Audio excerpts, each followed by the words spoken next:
What's going on, everyone? Welcome to the program. The podcast is now. It's the Jeff Gerstmann Show. It's a podcast. It's about video games. I'm Jeff Gerstmann. We're here every Tuesday to talk about all of the things happening in and around this whole video game thing. We've come a long way since San Diego Comic-Con, but somehow gold cartridges I'm not gonna they did some kind of gold cartridge, gold box for this new Atari, like it's like a 7800 version of Pac-Man, and then like the original version of Pac-Man for the 2600 or whatever that they were selling for their, you know, their new Atari hardware stuff that they've put out. And they did 1,000 cartridges for Comic-Con, and then sent out an email this morning saying like, we got some left. And I was looking at it. I was like, that's $100. It's, you know, there's only 80 of them left, and they only made like 1,000. I was like, maybe I should. What if I bought one of these? And I had to sit there like for about 5 minutes before I could finally successfully talk myself down. I'm like, dude, you don't even fucking have the thing that you would use to play this hooked up, and you would not hook it up to play the 7800. Like, what are you going to do with this? You're going to look like you're not enough of a Pac-Man guy to even like put it on a shelf and be like, look at this gold Pac-Man. I successfully looked away from that stupid thing. But if you are, I don't know. Yeah. They got them on their store. There's still some left as of 20 minutes ago. If you care about some Comic-Con exclusive that didn't sell out, I saw a bunch of people that were like, because they had because the Tron movie's coming up here in a couple of months, and so I guess they were also selling some limited red fancy shaped record with a song from the Tron movie, which Nine Inch Nails is doing the soundtrack for that, and that's a big deal, I guess. And so I saw a bunch of people coming away with one of those and going like, I got one of the crazy red vinyls, and you know, like, all right, that seems neat. I was a different type of sad in high school, I guess. I was not the right kind of sad for Nine Inch Nails. I was like a different brand of sad. So, you know, like it was just like, I don't know, the people that were into Nine Inch Nails just seemed like they seemed sad and also sad to me at that point. But you know, whatever. The record looks really neat. I don't know. Dude, we went, oh man. So I gained new perspective on I have always felt a type of way about like claw machines in arcades. The little, you know, the like claw goes down, picks up a toy and tries to bring it over to the thing, and it probably falls out, and you lose and get really pissed off and try it over and over again until you win something or whatever. And I experienced a deeper level of it that made me somehow more angry. We went to a trampoline place over the weekend, which was fun up until I sort of hurt myself, but that's, you know, of course it's going to go that way. The kids had a great time jumping into foam pits. I jumped into foam pits, did all that other stuff. And, but there's like a thing I did a couple of times at the trampoline place was put my foot down somewhere thinking that the ground was going to be the ground, only to discover, no, this thing goes beneath the ground. And that is a bad feeling when you go like, oh, there's ground here. Oh God, there's not ground here. I have extended my body in a weird way, and now I am falling in. My kids jumped onto this big mattress. They were doing like stunt jumps. It was like a crash pad that you could like jump down, I don't know, 10 feet or something and land on this big thing. And you had to be 7 to do it. And none of my kids are 7, so they were not able to do it. But they did try to climb out onto the thing. And so I had to go after them. And looking at it, it looks like it's a mattress. It's about, 1.5 feet high or whatever. And you look at it, there's no reason to think that it goes beneath the ground. You just look at it and go like, oh, well, whatever, I'll step in. And so I'll step into this thing. I'll probably step through it and touch the ground below it. And I will grab them off of this pad and go, stop it. And then we will go do something else. But I stepped into it and it kept going. And so I fucking started falling into this thing, grabbed myself on the edge with my wrist. And for a minute there, I was like, oh, did I just break my arm? Like my arm was all messed up for the rest of the day. My arm's fine. I'm fine. But it was like wrenching my body in weird directions because suddenly it was like, oh God, there's no ground here. And I had to pull them out of it while holding myself up and going like, did I just break a bone? I don't know. This feels fucking terrible. I'm like, I'm not screaming though, so it's probably fine. And it yanked them out of it and whatever. It was what it was. But that's why they make you sign a waiver going in there, because they're like, wow, this thing is like this. These things are like terrible nightmares. But like whatever, it was super fun. They had a little arcade there. And they had these games are bad. I don't know. Like they had like the Raw Thrills made the games that were in this arcade, and I feel like I look at most of the stuff that Raw Thrills makes in arcades these days, and you just go like, this is not. I don't want to do this. Like it's flashy or whatever. Like I get that they have done this stuff, but like they've been around a long time. They've made a lot of stuff, and they had a motorcycle game of some kind. I don't remember the name of it, but it was a 2-player setup. So I took the 2 kids and I put one on each motorcycle, and then had to hold them the whole time because they're like, like my son is 3. He's gonna fly. He's gonna fall off of this big motorcycle as they're doing it, and they did the race and they had a good time. And then then I'm left with this card that has a bunch of credits on it. So we played the Jurassic Park, like sit down shooter game that was right next to it. And I don't know, my daughter was able to aim at the screen and figure it out. My son was just aimed off screen the entire time, which actually, ironically, he lasted longer than she did because he was not getting hit as much.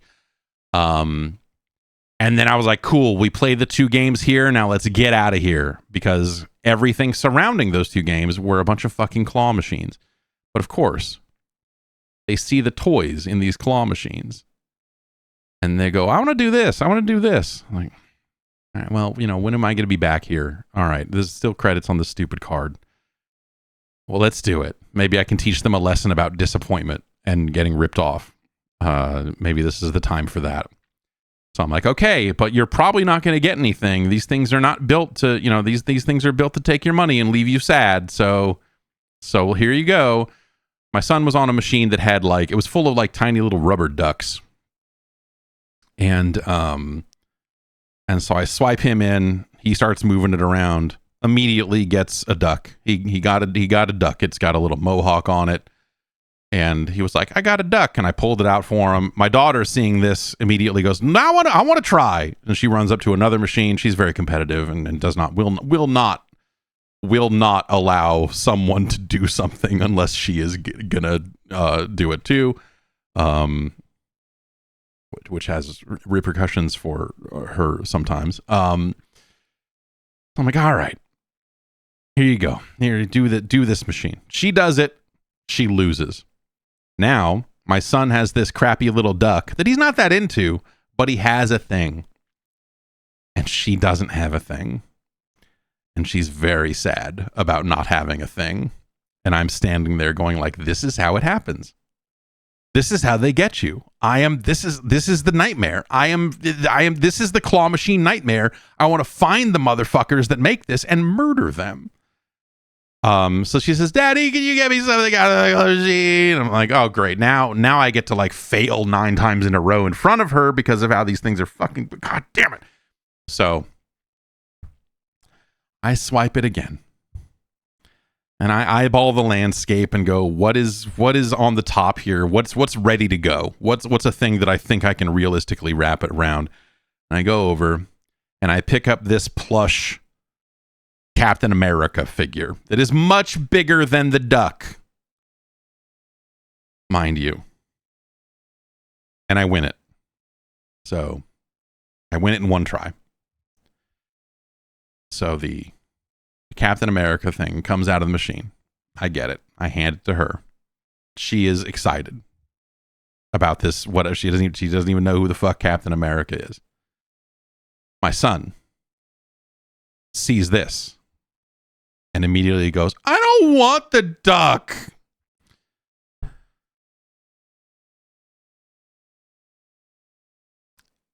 So at that point, I grabbed them and said, we're leaving. And we got the fuck out of there. And I put the duck in my back. I put both the toys in my back pocket and then shoved them into my wife's backpack. And neither of them have asked about them since. So clearly they were very important toys. Clearly it's a good thing that we've got these things. Except that my wife was leaving today. She's grabbing the kids and taking them out today to go do some stuff right before I was starting here. And she opens up her backpack and this stuff is in here. She takes the duck out, hands it to the baby. And so now the baby is running around with Big Brother's duck. He sees this and he is like, that's my duck. I'm like, you didn't even care about the duck. You didn't even care about the duck. Let the baby have the duck. So claw machines are the devil's business. They're the gift that keeps on giving, and what they give is pain. What they give is drama. And I feel like all told, I got off light. That could have been way worse, but I have at least spent enough time with claw machines over the years to have a good idea about like, I think I think I can get this out of here. If these claws are not so illegally loose, I think I can get something out here. And yeah, I don't know. And then Then we went and got pizza, and that was a whole other thing. My son doesn't eat. I don't know. He just doesn't. He doesn't eat food, and he doesn't sleep well. It seems like a bad combo of like hunger strikes and then wanting to stay up all night. But he does fine during the day. He doesn't. I mean, meanwhile, like I am not sleeping, and my brain is a fucking foggy disaster zone.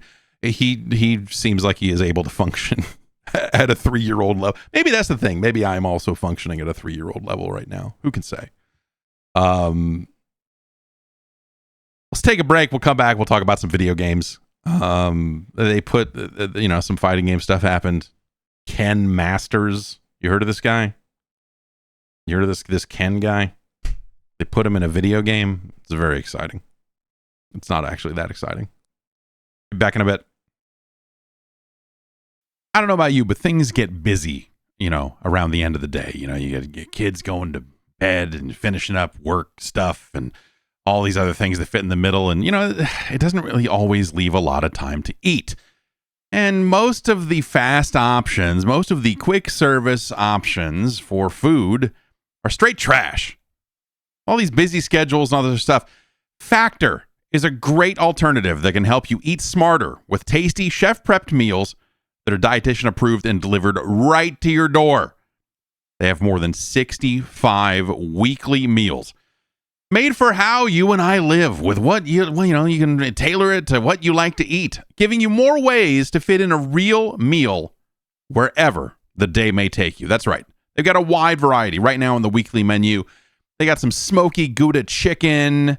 They got a beef bolognese. They got a baked salmon, grilled pork tenderloin and apple crumble, truffle butter filet mignon, with a little potato leek mash and roasted carrots on the side. It's nice. Gives you some balance to your life, especially if you're not eating great at other parts of the day. You know what I'm saying? Whatever your goals are, they've got options. They've got a Mediterranean diet option, that's going to be like packed with protein and the right fats. If you're doing the GLP-1 thing, they've got meals for that. If you're doing keto, they have options there. Now, they have even more global flavors. Some Asian-inspired meals with bold flavors influenced by China, Thailand, and more. From more choices to better nutrition, That's why 97% of customers say that Factor helped them live a healthier life. Feel the difference, no matter your routine.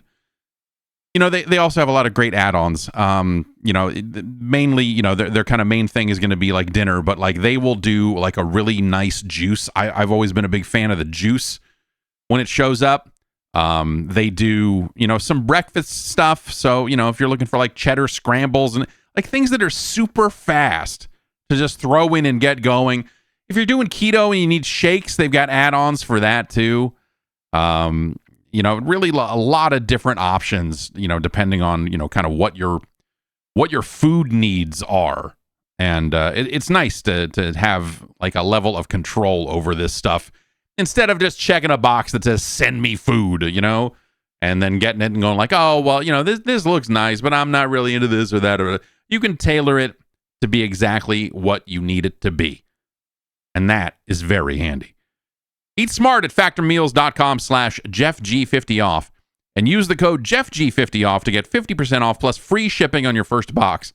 That's the code JeffG50off at factormeals.com for 50% off plus free shipping.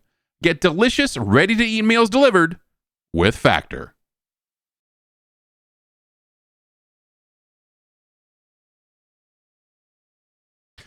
Evo happened over the weekend, the fighting game tournament. This is the least amount of Evo I have seen. I ended up catching up on some announcements after the fact, but I caught the finals of Killer Instinct, and that's about it.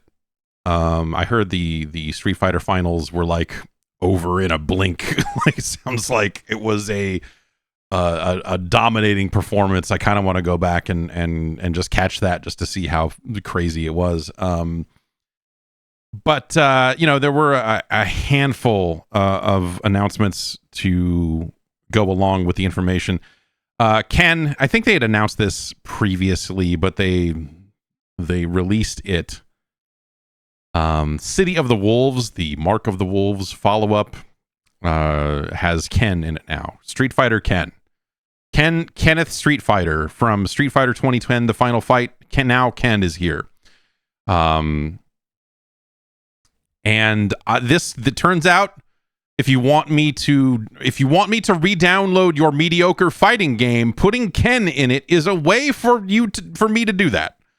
And so I re-downloaded City of the Wolves and I played it for about 20 minutes as Ken and went like, dude, if I wanted to play a game as Ken, there are better.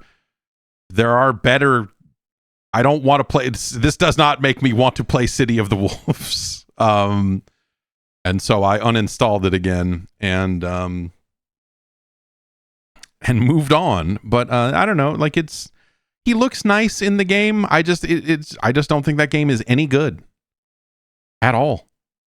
Was that a main game at Evo? It seems like, I mean, you know, it seems like most recent fighting games of any kind of renown make their way in there. Were people playing City? I'm sure people were playing City of the Wolves at Evo, but yeah, was it a final day thing? Okay, all right. I should go look. I'm curious to see what the sign up numbers for that, because I wonder, like, do people care about City of the Wolves? It feels like it.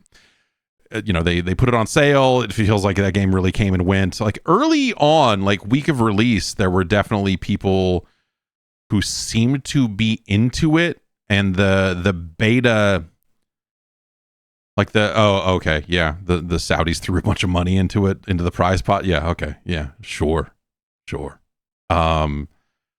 I guess that'll bring the players. You shove a bunch of money into it, players will show up to try to win it. I guess that makes sense. But yeah, I don't know. Like it felt like. It felt like there was some interest in that game. It was muted because of the guest characters and you know, the Saudi stuff kind of overshadowing some aspects of the game itself. But there were people who did seem to be positive on the game overall. But it felt, I don't know, like I definitely came away from it being like, this game fucking sucks, man. Holy smokes. And did not want to continue playing it after about I'd say like a week and a half after release. I was like, okay, I am not going to find my way in this game. I'm not going to latch on to any of these characters. There's like systems here that I just don't like. I just did not want to, didn't want to engage with it, which is a shame because of, you know, how much I like Mark of the Wolves and how long people have been waiting for, you know, waiting for Mark of the Wolves to get some kind of sequel. It was supposed to get a sequel years ago, you know, back then. They started work on it and it never happened. Rather than pick that up and finish it up, they started a whole new thing with City of the Wolves, which makes sense. But I find that game incredibly disappointing. Profoundly. Like soul-crushingly so as a Mark of the Wolves fan. It's just like, ah. But yeah, I don't know. Like there are definitely people that are coming away from it feeling, I don't know. There are people who like that game, I guess. I don't know. But I guess I would say I don't know anyone who's like, yeah, City of the Wolves is sick. Like it was just more of a reaction. Like when I was covering it around release, there were people who were like, no, this game's great. I'm like, really? Okay. But then I don't know, they went away.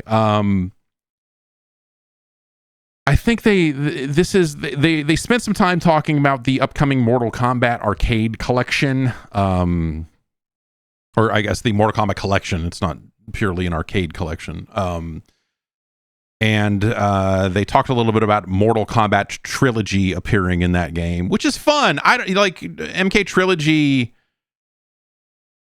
I think the way Dan Amrich, you know, was kind of on stage for the session that they were talking about it and said, you know, hey, for a lot of people, MK Trilogy is like their game because, you know, it was a big home game at the time, and it came out, you know, it was on N64 and PlayStation 1, and just, you know, it sold really well and all of that. My memory of MK Trilogy is like really dramatically different than that, because my memory of MK Trilogy is like, this is like a fucked up ROM hack. Like, this is neat, but like this feels, as a big fan of MK3, MK Trilogy felt,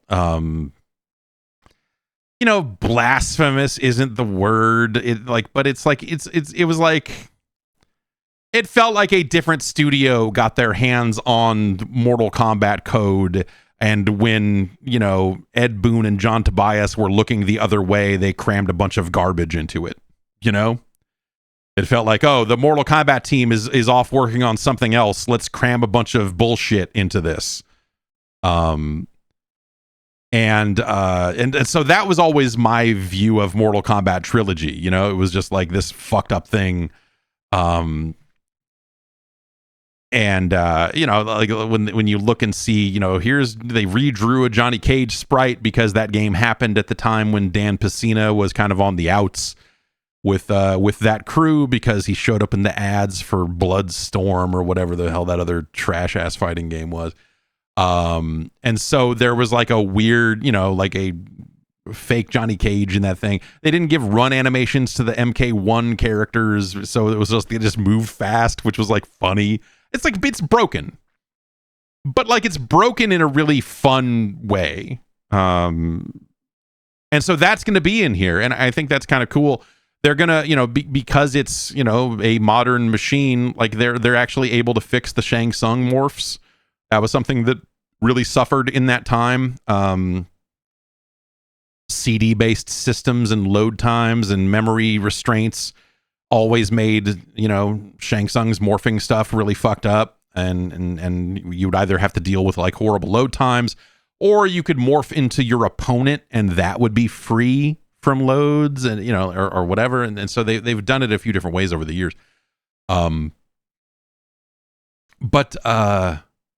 it sounds like they're going to correct that, you know. It did sound like that they were using the PlayStation version of the game, because at one point Dan did say like, oh, you know, this is our first time, you know, emulating a PlayStation game, which there are, you know, there are differences between the N64 and PlayStation versions of that game. It's like Chameleon is a male ninja in one version, and the, you know, the female ninja, like the, you know, your Katana and Melina types in the other version. Yes, and you know, the N64 version was garbage. I don't know, like cartridge size restraints and the audio and everything. everything in that version of the game. Like there are a handful of N64 games that are really good signposts for just like, hey, here are the restrictions and limitations imposed on us by doing this on this platform. And MK Trilogy, any kind of 2D anything was usually like a good sign for that. But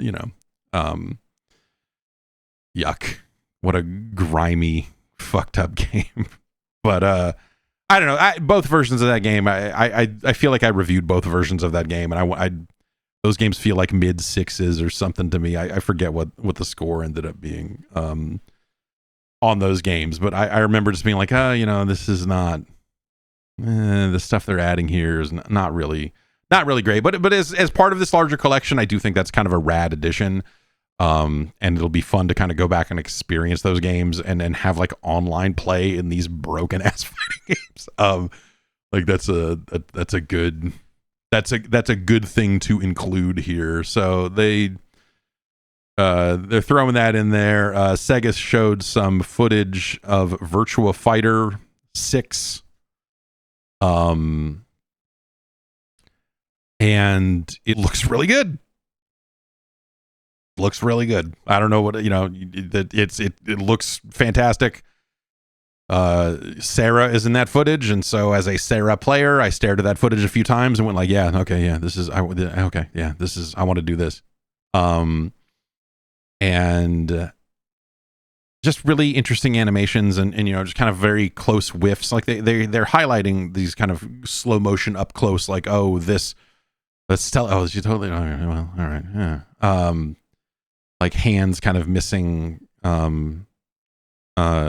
just barely. So that's not Sarah. Then it's a totally different character, totally unique character. I don't know. They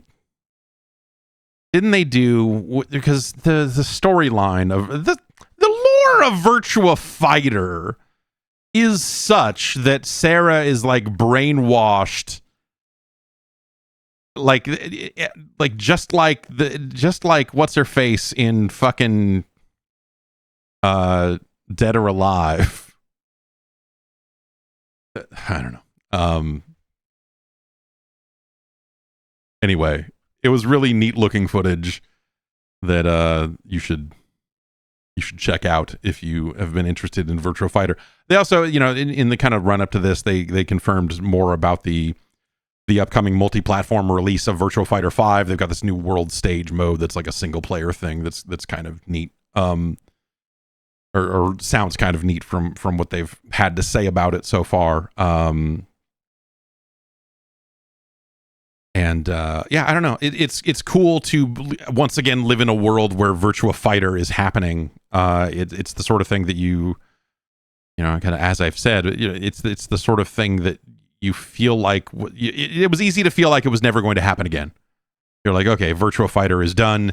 The original people that worked on those games have, been cast to the wind. They're not at Sega anymore. How much do you need Yu Suzuki anyway? Like, what could you do? And, it sounds like that, the Like a Dragon team have taken up the mantle and carved out their own kind of love of that franchise and have revived it, and that's phenomenal. I love that Sega is such a weird company. I mean, between them and Atlas kind of all being under one roof, and like when you think about the things that Sega is into these days, it's at least interesting. I don't know that I think that like every single thing they're working on is going to be great.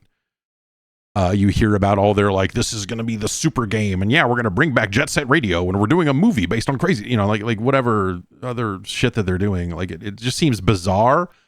But in a world where I think a lot of other publishers are doing the most fucking boring things imaginable, at least Sega's out there making moves that that will probably all fail miserably, and then Sega will be back to dark times. But whatever, we'll see.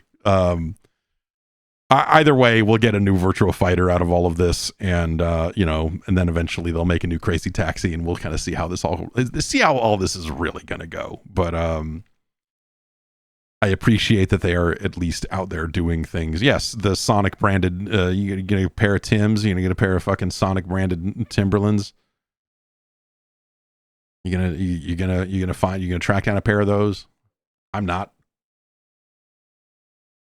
Because when I think about a pair of Timberlands, I think about running fast. That's what those. When you put the Timbos on the toes, that's how it goes, and it goes fast. Everyone knows that. Weird choice. Weird choice for shoes to get a Sonic brand. I feel like you would go with some brand of running shoe, or yes, soaps. Soaps. But do they still make soaps? They can start making soaps again. A new generation of children is out there ready to break their necks.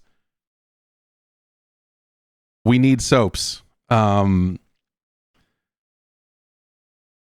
In other news, we played a bunch of Pokemon Friends, which is out on the Switch. It is a free to start video game. They are selling 2 DLC packs for it as well, and it is it's a set of puzzles that have Pokemon in them to a certain degree, and when you complete a series of puzzles, it gives you some yarn, and the yarn has a Pokemon, an attribute. It's like, oh, this is electric yarn, this is shiny yarn, this is spooky yarn. And then you go and you then take the yarn and you click on a machine in the environment that's going to turn the yarn into a plush Pokemon. They just call them you're making plush. Like, I'm making a plushie, right? I mean, I feel like, I don't know. Their adherence to the word plush to mean everything in all tenses of the word, I find a little off-putting. But beside of that, when you get the yarn from completing the puzzles, you then click on a machine that will knit the yarn into a Pokemon. And the machine literally looks like someone sat down and combined a giant Pokeball and a slot machine. And the plushes have drop rates. So you put the yarn in and it's like, this is a 5% chance you're going to get a fucking Chikorita out of this bitch. And you're like, all right. So it's literally a slot machine. And they it's a one-armed bandit in the environment. It's like, it's crazy that this is the design that they settled on for this one. Like, yeah, no, that looks good. But whatever. you are, you in the game, you make these plushes and then you can decorate a room with them. That's kind of or there's like a town, like none of these are all static menus. Like this thing is super low budget. This thing is not like a full polygonal, you're not like, the only polygonal things I think are the Pokemon plushes themselves, because, and the furniture that you can put in an environment. So you can decorate a room. You eventually get furniture like it's a car bed, and you can put a fucking Doug Trio in it, or I don't know. I don't know if a Doug Trio is in there, but you can put a Pikachu in there, that's for sure. And then there's a town you can go to, and there will be people in the town who are like, I want a workout buddy. But the workout buddy's got to have the same level of fire that I do for working out. Do you have anyone that would like that? And then if you have a fire type plush Pokemon in your inventory, you can give it to that character and he will go, yeah, we're going to go work out. Here's 10 friend points. And then you eventually level up there. I have no idea what any of that does. In fact, I completed 4 quests in that area, and it just shows the completed quests there. It never refreshed to give me new ones. So I have no idea how to level up or do anything else with this. It is got a calendar in it. You're kind of meant to just return to it every day and do some puzzles. But on its default setting, you can just do it over and over again. And it will serve you up another set of puzzles and give you more yarn, and you can do this. There's actually like a parental thing in there for like if you want to limit it to 1 a day, you can do that. Though it's funny, their parental controls inside of the game itself give you a math problem. it's like some Leisure Suit Larry ass age check, man. It is really, for a company that I think has spent a lot of time thinking about parental controls, for it to go like, oh, you want to get unlimited yarn every day, huh? What's 42 plus 6? My daughter, who is 6, looked at that and answered, like, as I was just like fucking around with the menus and going like, what's even in here? Is there more to do in here, or is this really it? She like looked at that and immediately solved the math problem. It's like, well, great. Awesome. Well done, everyone. Nice work. Yeah, I don't know. It's a really bizarre. It is also on phones, and I think maybe it makes more sense on the puzzles themselves. I guess we should actually talk about, because it's again, this is stuff that is kind of, this is stuff that if it was inside of a Brain Age game or something, you'd be like, okay, yeah, it's meant to be that type of little brain teaser, like here's a maze, and the maze is full of light bulbs, and you're controlling Pikachu, and you need to draw a path through this maze that touches every light bulb before it gets to the exit. Or like, hey, there's a Pokemon here that's a flashlight. I don't know. There are also mirrors in the environment. You need to toggle these mirrors so that the light bounces off the mirrors appropriately and hits this flower type Pokemon and makes it bloom. Or gosh, what else? There's like, here's a bunch of boxes. Here's like a isometric view of a bunch of crates. How many crates can't you see? You know, how many crates are underneath these crates? How many invisible crates are there in this scene that are blocked by other crates? And you look at it and you go, there are 2. And it starts super low level, you know, but you're meant to come back to it every day. So every day, you know, it will, you know, you start to present you with more and more difficult puzzles. The DLC they're selling are more types of puzzles, and I guess more types of yarn to go with them. And so I have been playing that. Nintendo sent a code for those packs over, so I have been playing with all of that stuff. And there hasn't been, in the 2 days we spent playing it, we only got one set of repeats in there. So it does seem like there's maybe a decent number of puzzles types in there, and also presumably a lot of levels of each one of those puzzles. I can't speak to the variety completely, because I honestly, until I was sitting down and going like, what games did I play last week? I had completely forgotten that this thing even existed, and that we spent like a couple of hours fucking with it. But yeah, it's very slight. It was really good for the kids. It was really good to play with the kids, and like as they're having trouble with these puzzles, go like, well, okay, well now think about it. If the light's going to bounce like this, where's it going to go? Do you need to rotate, like as almost like an, you know, hey, try to use some spatial thinking here. Which way do you need to rotate this box in order to get this fucking Snorlax to fall out of it, or you know, whatever. Like from that perspective, it wasn't bad, honestly, as like a, you know, talking to my kids and solving puzzles type stuff. But the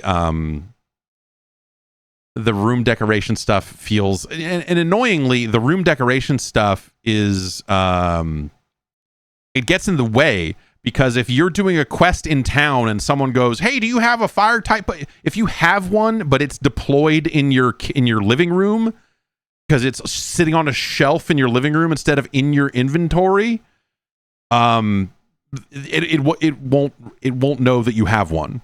You have to go back to your living room, take all the Pokemon out of it so that they're in your inventory, and then you can give them to people. And that's annoying. I don't know. That was annoying. But like the quest solution stuff just seems like I don't know, like weird busy work, and seems like meaningless, and you know, but the puzzles are the thing, and the puzzles are not bad for whatever that's worth. But as an overall product and all that, like, I don't know, it seemed quite thin. Like a lot of systems kind of tacked on, and the rewards are bad. You know, like here's a plush Pokemon that you can put in a room or maybe give to somebody. You're like, all right, for what? I don't know, joy. Like, yeah, I'm not really getting a lot of joy out of this. out of the slot machine aspect of this, which I guess is maybe a good thing. But it's kind of weird because in some ways the like Pokemon part of it is the worst part about it. But all of the puzzles themselves are indeed Pokemon themed. It's all like, get this fucking Pokemon from this end of this maze to the other. There are trampolines, and so this jumping Pokemon's gonna have to hop and do this, and like, all right, that stuff's fine.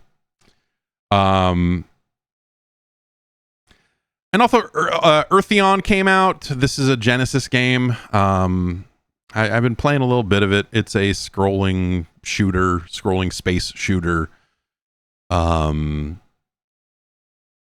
It seems okay.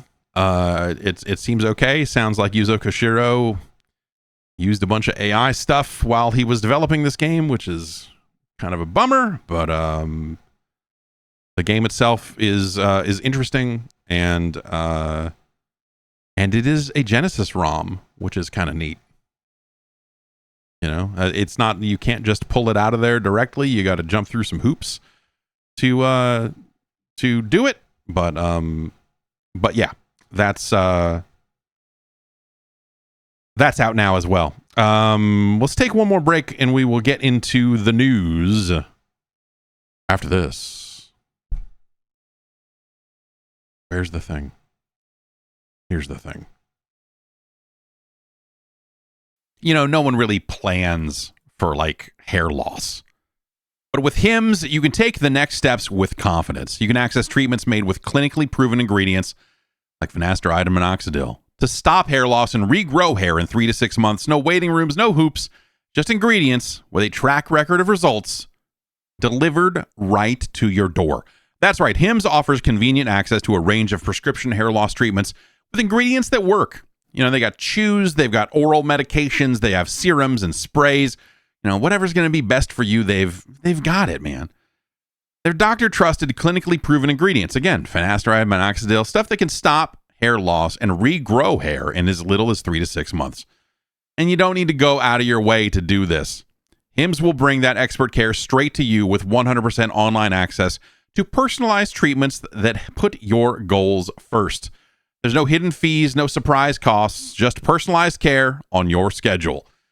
Think of Hims as like your digital front door that gets you back to what you want to be looking like, your old self, with simple 100% online access to trusted treatments for real health concerns all in one place. For simple online access to personalized and affordable care for hair loss, ED, weight loss, and more, visit hims.com/Jeff. That's hims.com/Jeff for your free online visit, hims.com/Jeff. Individual results may vary based on studies of topical and oral minoxidil and finasteride. Prescription required. See website for full details, restrictions, and important safety information.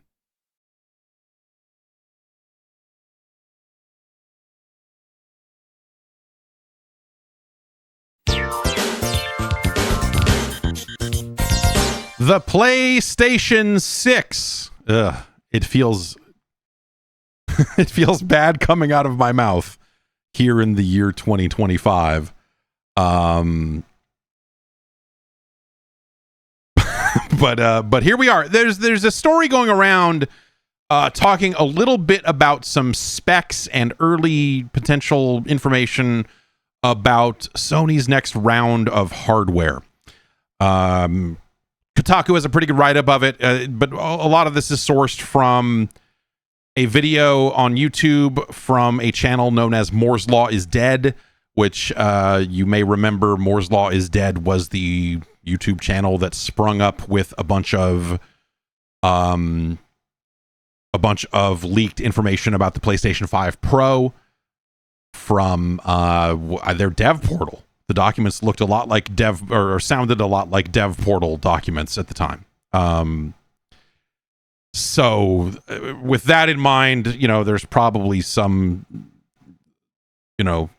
that gives this, I think, some amount of validity here.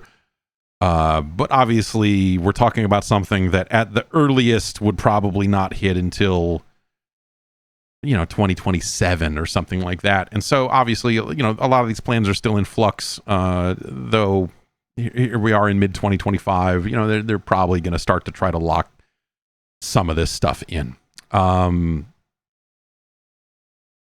The information is a lot like I think what you expected, that they would be working on a console as well as a handheld.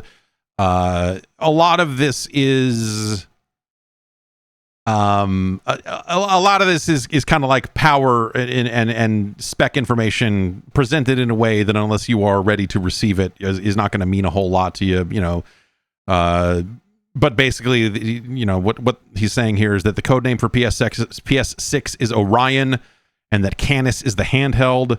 That Orion would be targeting 160 watts with a Zen 8X Zen 6 cores, 40 to 48 RDNA 5 compute units at 3 gigahertz. You know, GDDR7 and so on and so forth. So, you know, it's 3 times greater rasterization performance than the base level PlayStation 5, which is, when we think about the PS5 Pro, is that like what, like a 50% increase or something like that? Anyway, the math there will probably take shape as time goes on. The handheld, it sounds like it will deliver about half of the rasterization performance of the PlayStation 5. It will have a touchscreen, a USB-C port with video out. Both devices are said to be backwards compatible with the PlayStation 4 and 5. And,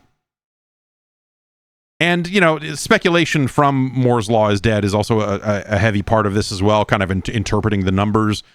And some of what he's saying is, like, based on some of these numbers, like, this handheld could actually be a little bit smaller than the Switch was, based on what these specs look like and all of that sort of stuff here. But his takeaway from staring at these numbers for a while is that Sony is potentially concerned about pricing, and that these parts are not going to necessarily be extreme cutting edge, like as far as they could go type stuff. That some of this is like, hey, we want to try to deliver a system in that same price range as the original PlayStation 5. Here's a quote that Kotaku pulled from the video. So the performance I'm leaking today, if Sony does end up sticking with it, I think it's enough to saturate a 4K 120 TV with ray tracing cranked up. And after that, it'll be the stronger CPU, the new AI features I've heard Sony might be working on that's going to make it feel next gen. Now, remember, those AI features are probably come from Project Amethyst, which is a partnership between Sony and AMD. They are already working on a DLSS-like solution. Was it PSSR? PSSR. That is, you know, involved in the PS5 Pro and so on and so forth. And so when we talk about AI features, that is the stuff that we're talking about, kind of, you know, upscaling tech and machine learning tech that has been around for some generations here. I don't think that we're necessarily talking about like a bunch of new Gen AI shit. That would be something that would be outside of this kind of spec conversation, right? That would be a different sort of deal. And so, you know, to go on here, he went on to say, it's not going to be because they can do 4K 160 instead of 4K 120. It's not a PC. It's limited by televisions that people actually use, and the TVs most people use are 4K 120 or, frankly, 4K 60, and this will do that easily. So it seems like, you know, if you remember, I feel like Sony was trying to drive adoption of 4K TVs with some of their previous devices. The PS4 Pro certainly felt like something where they were built for, like, oh, this console's built for 4K, and it's like, no, it's built for checkerboarding and all the other weird funky techniques you've come up with to make a 4K image here. It's not native 4K. It's still, you know, we're still kind of not there yet, and whatever. Nowadays it feels like we are there now, you know, like the price of a just run-of-the-mill 4K TV is well, I was going to say affordable. I mean, I guess it's affordable as anything else is these days, which is not all that much. But the idea here is that they would be building a platform specifically based on televisions that people may already have. Like I have this TV behind me does 4K 120. Very few PS5 Pro games do it. It's a relatively short list of games that support 4K 120 on the PlayStation 5 and Xbox Series X. It's a growing number, and it's nice when it works, but sometimes even then, those 4K 120, modes come with trade-offs to visual quality and stuff, and so, we're still kind of pushing back and forth on all of this same performance mode, quality mode garbage. Even the PS5 Pro just added new sliders and new preset modes to all of that sort of stuff.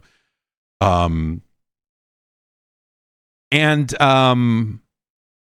don't know, like that seems smart, I guess. Like televisions, like 8K is not going to happen. At least not soon. Like there's no reason for anyone to have an 8K TV, right now. The hardware doesn't exist to push it. The content doesn't exist on a television, on just a video content level. There is not enough 8K content out there to matter. I mean, like movies and things like that would drive 4K adoption. No one's putting out 8K Blu-rays. No one's putting out 8K video content. Like movies are not shipping in 8K. Most movies are not even shipping in fucking 4K. People are streaming things off of Netflix and using all sorts of fucking fucked up codecs and low bitrate garbage, and they love it. We love it. Feed this fucking trash into our fucking gullets. We love this shit. Knock another fucking 1K off of the bit rate. Let's macro block this motherfucker out. We love it. So, the idea of let's get an 8K TV. Like, no, man. Internet infrastructure is not improving at the rate that we need it to. AV1 is a fucking rad codec. And, we should be using it more and more all the time. I use it every day. This podcast is with the YouTube version of this. You're watching it. Well, I don't know. You're watching something that was an AV1 file at some point. I think by the time it gets to YouTube, they don't ship it in that. But I don't know, man. Like all my Rokus play back AV1 files. I have there are a lot of devices out there that will handle AV1 without too much trouble. It's not enough to be a full standard yet. I mean, we're just now getting to a point where people are okay with HEVC and all that shit. But hardware-based AV1 is still a little ways off. And whatever. That's it's a separate conversation. Point being, his kind of takeaway from this is, and if stopping at the exact limit of what TVs are capable of right now gives you a $400 to $600 console instead of a $700 to $1,000 console, that makes total sense in my opinion for the next generation. I think it sounds boring personally, but it does make sense. I think when we think about where the economy is and some of the uncertainties that we're facing right now, and if you have to make these decisions right now in an environment where all of this other garbage is going on, then I do think you have to sit there and think about okay, well, price is maybe slightly more of a factor than it would have been 5 years ago or something like that. People are going to be a little bit more price sensitive because the economy is where it is, and is it teetering on the brink of something worse? Like maybe, and yeah. So I think that all sounds like it makes a lot of sense. I don't know. Like that's my takeaway from it. Looking at the specs and reading a couple of different interpretations of the specs, because I am not.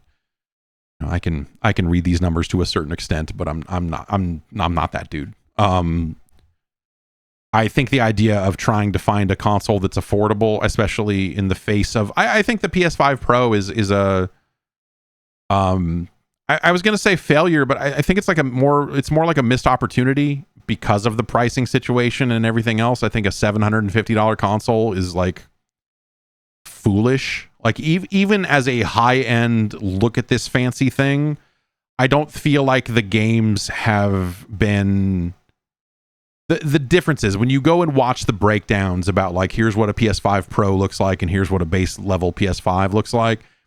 Those differences are not as major or as meaningful as I think some of the differences between PS4 and PS4 Pro were, especially as that generation went on.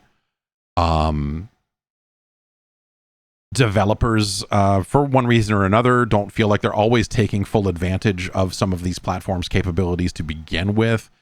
And so, yeah, I don't know. Like they said that, oh, the PS5 Pro sales are lining up with PS4 Pro. We're happy with how it's going, and I don't think we've heard it. I don't think we've heard a new check-in on how the PS5 Pro is doing sales-wise in a little bit, but I have not dug into it recently.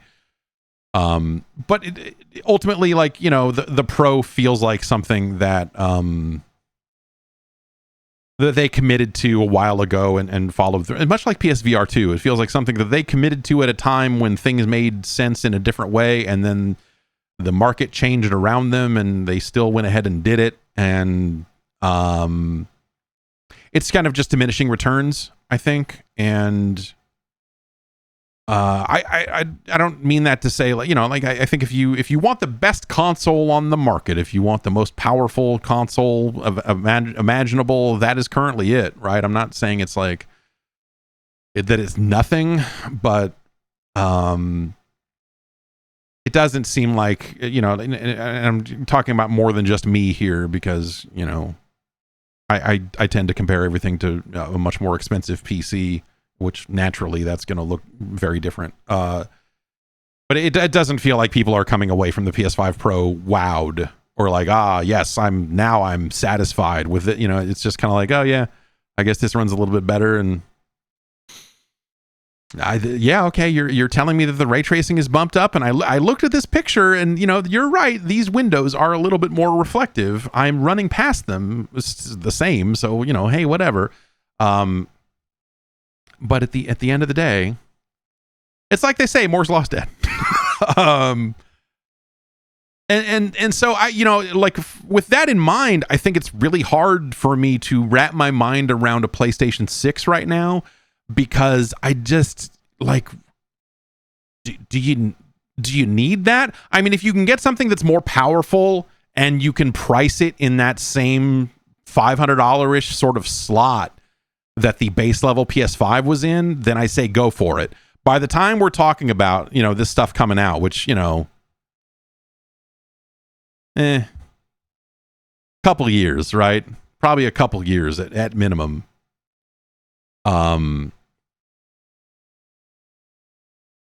That'll be 7-ish years, that's a decent length of a generation, right? Like, you know, if you want to chalk up and try to compare this generation of games to other ones, that's a very separate conversation. But in terms of just pure timing, 7 years seems like a reasonable amount of time for a console to exist before it gets replaced. Especially now that we are seeing significantly longer overlaps in these generations. Like, the release of a PlayStation 6 doesn't mean that PS5 games are going to go away. I think it's going to be a very long overlap. Because also, keep in mind that they are going to ship a handheld. And that handheld will not be as powerful as a PlayStation 5. So not only will they maintain some kind of backwards compatibility with PS5 and PS4 games, they will also, theoretically, if these plans end up proving true, they will be shipping a handheld that is not a PlayStation 5 level of performance. To that end, some of the speculation, you know, coming out of Moore's Law is Dead, which is a YouTube channel that got access to this information, that, you know, they're kind of the read there is, sorry, let me try to find the exact,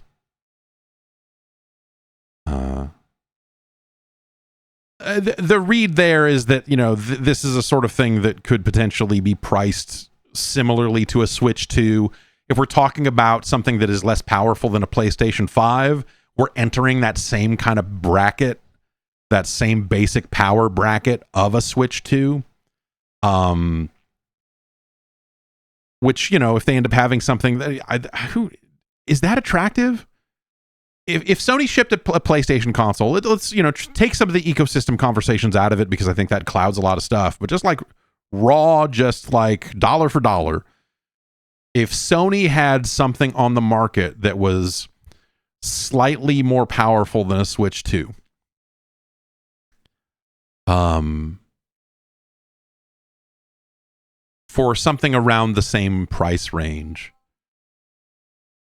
Like, do you think that I mean, the Switch is popular, I think, largely because of first party Nintendo games, and it's a convenient device second after that. The PlayStation would have a convenient device, a nice portable, and so on. But maybe, I guess, maybe we can't take the ecosystem out of it, because maybe that's the whole selling point. If you're already in the PlayStation ecosystem, if you have a long list of PlayStation Plus games in your library or whatever, then maybe that's something that moves the needle for you.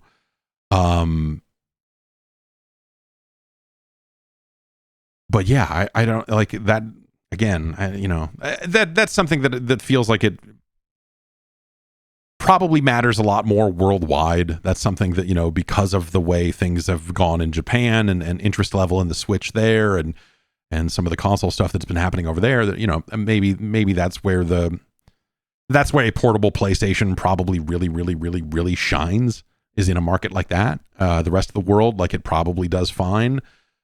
But in a situation where you're going to have, like, oh, here's a dedicated, like, I'll put it to you like this. If there was a more powerful version of the Switch 2 on the market that was just for TVs and not a portable, I would have purchased that instead. Maybe that's neither here nor there. I don't know. And so I'm thinking it through, like, okay, now, because now Sony is creating that potential world, right? Of like, okay, they're going to put out two devices. You could buy the one that is less powerful, but it's handheld, or you could get a console and it's notably like significantly more powerful than the handheld device. I guess it's all use case based at that point, right? If you travel a lot, then you're going to be psyched, and maybe you care about cloud gaming a little more if you've got that hot thing or whatever.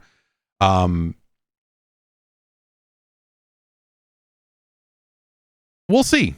I don't know. This all sounds intriguing, but I think a lot of it comes back to some of that same feeling of like, man, we're already talking about replacing, like, I guess, like, don't buy a PS5 Pro. Right? Is that the message now? Like, don't get a PS5 Pro, because it really doesn't feel like that developers are truly taking advantage of it, and by the time everyone gets on board and starts making games for it, the PlayStation fucking 6 will be out. Right? So it's kind of a weird, well, whatever. This is not an announcement, this is a leak, so but it's strange. Strange is not the word, because again, if we're talking about things that are going to happen 2 years from now, that's not that weird for the length of a generation. I think it just more speaks to the PlayStation 5, the generation as a whole. And I would kind of make the same argument, if not more so, against the Xbox, where it just kind of doesn't feel like this stuff got off the ground. And some of that is going to be because the devices were hard to find. They released consoles at the onset of a global pandemic that messed up so many things around game development and shipping games and getting things on the market that we dealt with for years. We're still feeling some of the fallout from that at this point. But the number of games that were disrupted by that, a lot of things were disrupted, but let's to focus it a little bit here. Like the whole first half of this generation was fucked up for reasons outside of a lot of people's control. And so I'm sure that is just kind of casting a long shadow over a lot of things. But it just, I think a lot of it just kind of feels like chalk it up to just how weird video games are now. That this feels like, I really wonder, when all is said and done, when the next Xbox, all of this, whatever, when all of this stuff is on the market, how will we look back upon the PlayStation 5 and Xbox Series X? Like, how will we look back upon this generation? What will people think about it? Because we were always talking about, what's the best PlayStation? What's the what's the best generation of this console? What's the best Xbox? Which is the best one? You know, like we were talking about this with the PlayStation 3 last week as I was playing Haze. As I was streaming a bunch of Haze last week. You know, notable first-person shooter, notable Halo killer, Haze. That, you know, I kind of view the PlayStation 3 as the worst PlayStation. This is all relative, right? Because the PlayStation 1 is fucking incredible. The PlayStation 2, I think, is probably the best PlayStation. The PlayStation 4 is extremely good.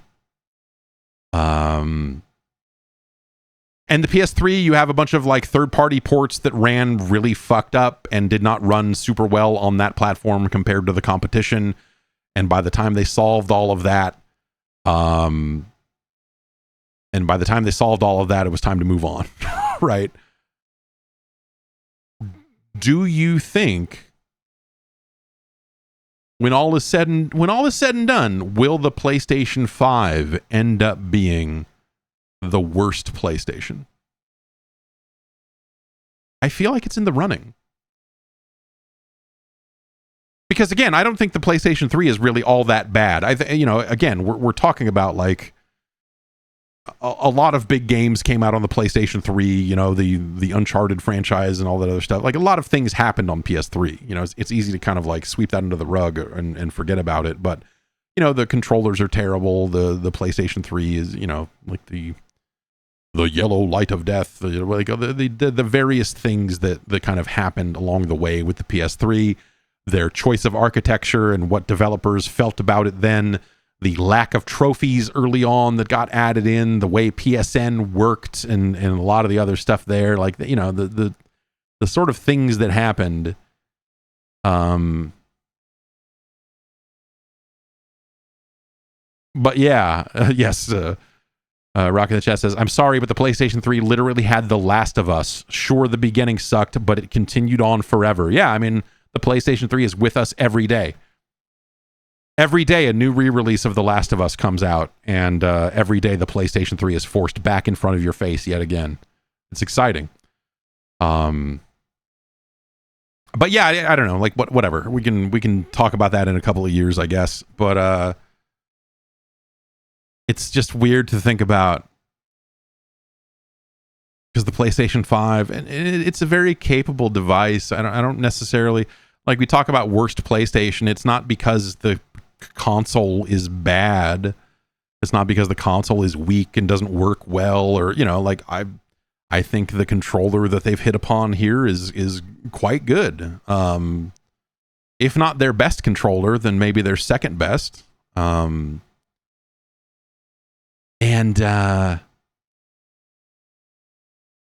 at the same time, yeah, from a software perspective, and you know, that's not all Sony's fault. Like, they've been shipping some games, but a lot of third-party stuff. When I think about the PlayStation 5,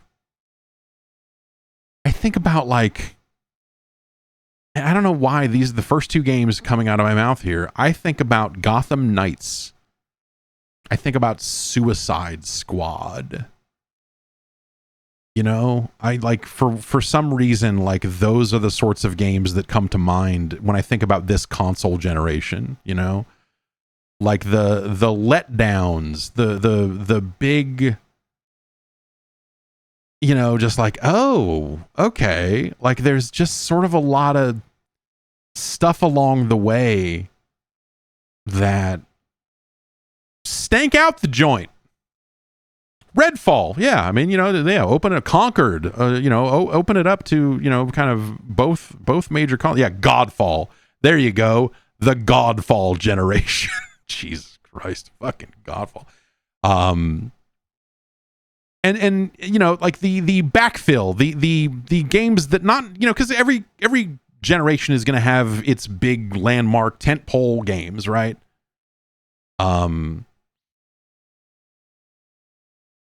But that supporting cast of players, the underneath games, the mid card, if you will, has really not been there the way it traditionally is, I guess I would say. And so yeah, I don't know, whatever. So that all makes it weird to even be talking about a PlayStation 6, because the PlayStation 5 has just been such a weird thing. But on the other hand, I guess the thing I would say is, like, there is an aspect of this where I'm like, yeah, turn the page, man. Let's move on. Next. What's going on? Like, this feels bad out here right now. Like, the vibes are all off. So wipe the slate. PlayStation 6, whatever the fucking new Xbox is at this point. I think this Rockstar can is technically an Xbox now. This soundboard in front of me, I think, is an Xbox. Oh, yeah, I think that's an Xbox right there. So whatever they're going to do, Nintendo has made its move and also raised prices on Switch 2 accessories again, as well as Switch 1 stuff. And yeah, let's see what's going to happen at this point. And yeah, Burfunkel says, I'm more excited about what Microsoft will do only because they're desperate. So I think there's a real... I catch myself feeling that way too. And then I stop and think about it. And you look at some of these earnings and some of this other stuff, they're not desperate. The hardware numbers are not great, right? And there was some speculation and some other things about the overall Xbox sales figures and whatever else that make it sound like a pretty bleak picture for Xbox hardware. But again, they are the largest publisher of video games on the planet. They publish Call of Duty and Minecraft. Like, they are clearly going through a major transition about what their business is and what their business will be. But, like, they seem like they have at least figured out most of that stuff. They are selling quite a lot of games on PlayStation 5 at this point. And that division is, you know, despite the layoffs and all the other horse shit, like, they are still making money. It's the hardware numbers that are bad. And so if you view them, and this is increasingly becoming another old view on Microsoft, right? Like, there was the view on Microsoft around the time Game Pass launched, and things like individual game sales maybe mattered a little bit less because they were like, oh, we're going to focus on engagement. And some of that is them pivoting from a bad story to a good story, right? They're like, it turns out no one's buying Xbox One games, but over here, the engagement numbers are amazing. You know, like, that's a little sleight of hand on their part. But it also represents a shift in the way that they think about their business. And so the numbers, the KPIs, the numbers that matter to them the most are shifting. That's happening again, right? It's not that they don't care about how many boxes they sell or whatever, but they can look at the landscape of their, you know, they can look at their business and go like, yeah, dude, we sell a lot of big video games on a lot of big platforms, and it's going fucking awesome. On that front, it doesn't really seem like that they are desperate or that they are hurting. And so a lot of the representation of this, like, what Microsoft is or what Xbox is based in what things have been up until this point. And like I said, like, they're going to go through this big transition and they're going to become a very different thing. And the console war concept is super fucking over. It's super done. It's just not and part of it that is because, you know, it's not that Sony made moves that were stronger or better or bigger or whatever. It's that, you know, Microsoft didn't have games for a long time. They didn't have the right level of software to power their consoles, to, you know, to make people want to buy their devices. Some of their franchises got a little stale. Some of their, you know, like, it's stuff that kind of happened, you know, on their watch. Decisions they made were wrong. It's all Sony did was stay the course, right? All Sony did is go, yeah, we're gonna keep on trucking. It's going great. And I would argue that, Sony's first party output has not been awesome this generation. They've got some good stuff for sure, but the cadence of it is off now in a way that it wasn't. As Microsoft is starting to ship more and more games magically, suddenly Sony is in this weird kind of lull.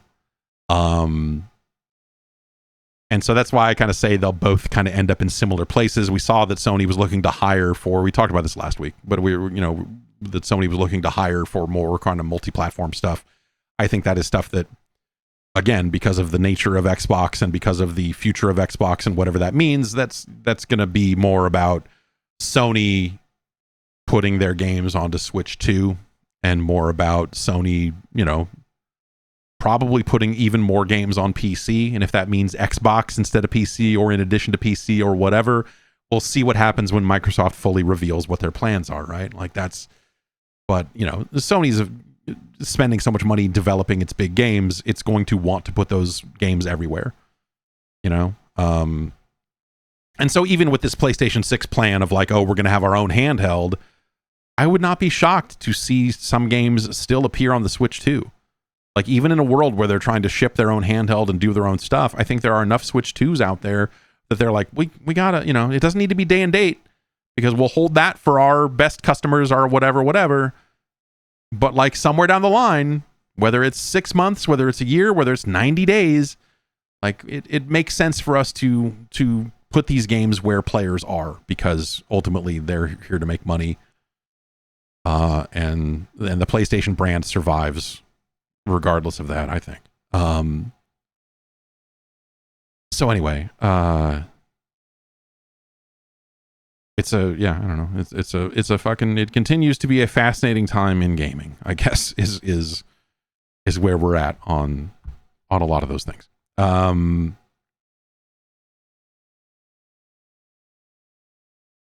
Mastercard, the credit card company, the one that's not Visa. And it's certainly not American Express. Mastercard issued a statement. This was kind of in the wake of adult games getting pulled off of Steam and Itch. A lot of people have been calling credit card companies to complain because this was something that was put onto payment processors because there was a pressure campaign from some fucking lunatic fringe outfit out there trying to fucking ban porn games because they got nothing better to do. And Mastercard issued a statement on this, which is funny. Basically, they said, clarifying recent headlines on gaming content. Mastercard has not evaluated any game or required restrictions of any activity on game creator sites and platforms. Contrary to media reports and allegations, our payment network follows standards based on the rule of law. Put simply, we allow all lawful purchases on our network. At the same time, we have, and so on and so forth. Valve had a response to that that they gave to Kotaku. And Valve said that while Mastercard did not, and so Mastercard is saying we didn't do any of that. But what they did say is we have not evaluated any game. Keep that in mind. That Mastercard is saying we have not evaluated any game, because that's kind of I think that's kind of a key phrase here.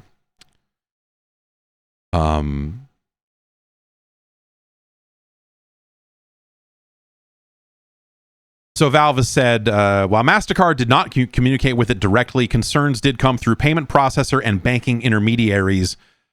And Kotaku reports that payment processors rejected Valve's current guidelines for moderating illegal content on Steam. The statement says Mastercard did not communicate with Valve directly despite our request to do so. Mastercard communicated with payment processors and their acquiring banks.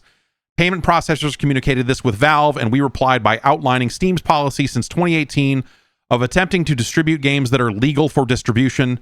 Payment processors rejected this and specifically cited Mastercard's Rule 5.12.7 and risk to the Mastercard brand. And Kotaku went and dug up what that rule is. It says, a merchant must not submit to its acquirer and a customer must not submit to the interchange system any transaction that is illegal or in the sole discretion of the corporation may damage the goodwill of the corporation or reflect negatively on the marks. The sale of a product or service, including an image, which is patently offensive and lacks serious artistic value, such as, by way of example and not limitation, images of non-consensual sexual behavior, sexual exploitation of a minor, non-consensual mutilation of a person or body part, and bestiality, or any other material that the corporation deems unacceptable, which is very broad, to sell in connection with a mark, the mark meaning the Mastercard brand. So that the violations can result in fines, audits, or companies being dropped by the payment processors. And so that rule is extremely loose, right? It's like, it's some illegal stuff, which is, we consider this, but it's not limited to this. And now let's go back up to the first sentence of Mastercard's statement. Mastercard has not evaluated any game. So what's illegal? Which games are illegal? Mastercard. If Mastercard is the one communicating with these, then don't they have to say, and so it's become this weird thing of like, it is the like, I don't know what porn is, but I know it when I see it. Like the old dumb fucking argument that some of these scumbags used to have back in the day.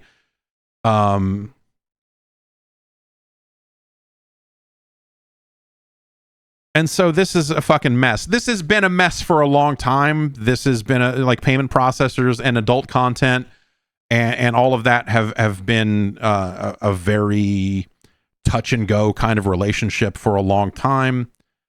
And so this is kind of a new thing going after Steam and Itch and whatever else. But again, Mastercard is not really in a position to assess what is illegal anyway, but they can have their rules for sure. But here they're saying that they're not even enforcing their rules.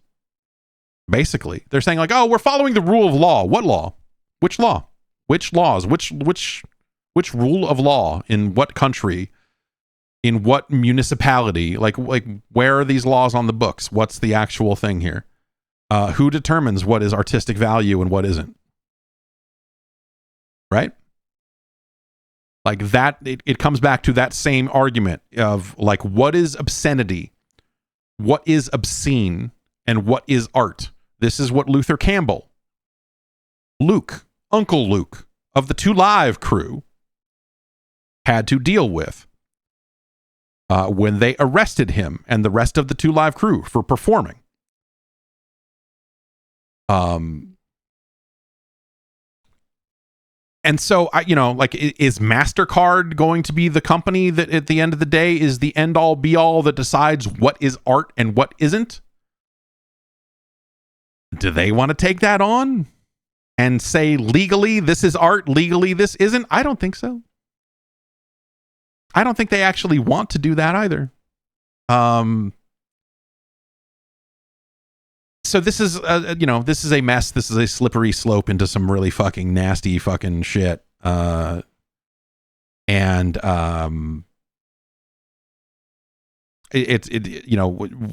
You need to find ways to push back against this. However you can, people have been contacting Visa and MasterCard customer support and, being civil because the people on the phone are not the people making these fucking dumb fucking rules. But registering complaints over and over and over again to make sure that that this is well known, that this is absolute shit. And so if you want to jump on board that seems like kind of in a lot of ways one of the only kind of fucking leads you've got at this point. We'll see, how far Steam goes, if this is something that Itch ended up, so when Itch de-indexed all of its adult content, it just kind of did it because I imagine that they were in a panic mode of just like, oh shit, these guys are going to fucking bury our entire company. Let's do this. We got to figure it out. So one of the things they have done is they have allowed free adult games back into the store because there's no payment processing happening on that stuff to begin with. So obviously it can just be there. So they've at least made that change, and they are looking at It sounds like they've been talking to alternative companies and trying to find other options for like, oh, maybe we need to process payments in a different way through for these sorts of products. And I don't know how that'll end up going. But that's you know, it sounds like that there are at least people out there trying to solve this sort of stuff. But yeah, unfortunately, when you start to add all this up, it's like, oh, you're gonna start fucking taking crypto or something crazy, aren't you? Like, this is gonna end up being a gross, some kind of fucking, like, the solution is worse than the fucking thing. Yeah, anyway, well, we'll see how all of that goes. I don't know what to me, the purest, the purest use of crypto was to buy fucking shit that was extremely illegal. We shouldn't have to use it to buy totally legal things like adult content. This is settled stuff, man. This is settled stuff. Like, digging this back up all these years later is fucked. It's gross. This should be for people that are trying to get, like, yeah, whatever. Anyway,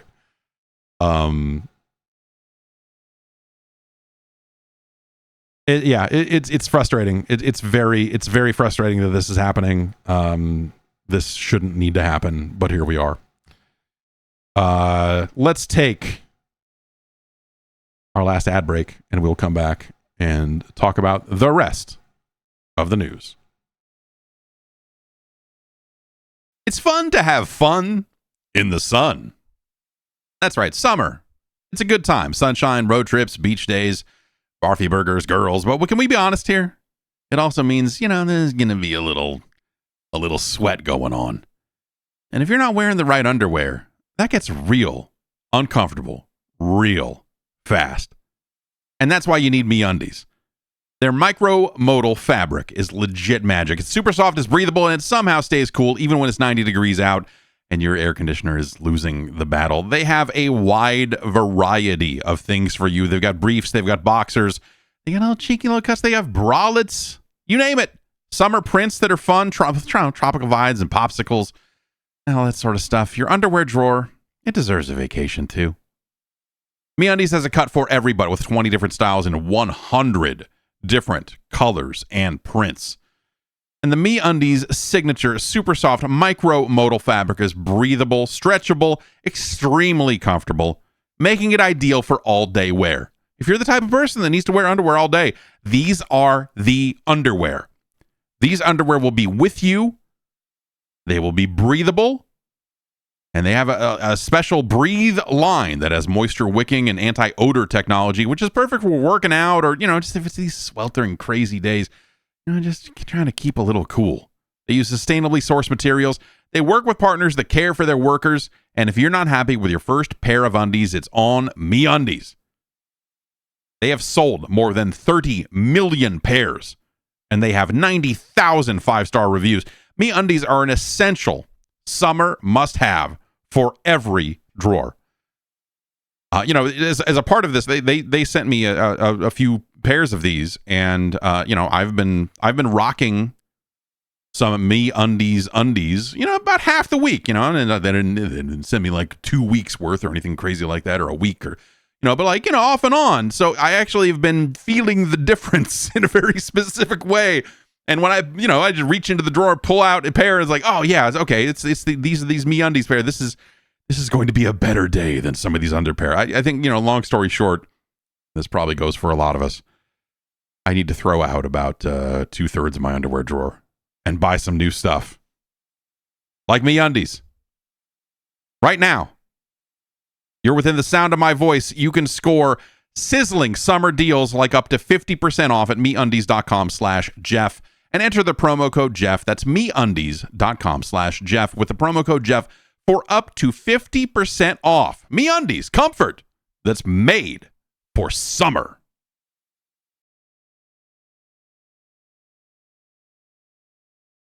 Do you have Secure Boot enabled on your personal computer? I just call up random phone numbers and I just say that now. And then when they say, you better go and catch it, and then I hang up the phone. Battlefield 6. Let's talk about it. They have issued a statement about secure boot. You will need to have secure boot enabled in order to play Battlefield 6. This is a BIOS feature. You may have to dig into your firmware, your UEFI settings, and so on in order to turn this on. This is the sort of thing that you had to turn on, I think, in order to install Windows 11 in the first place. But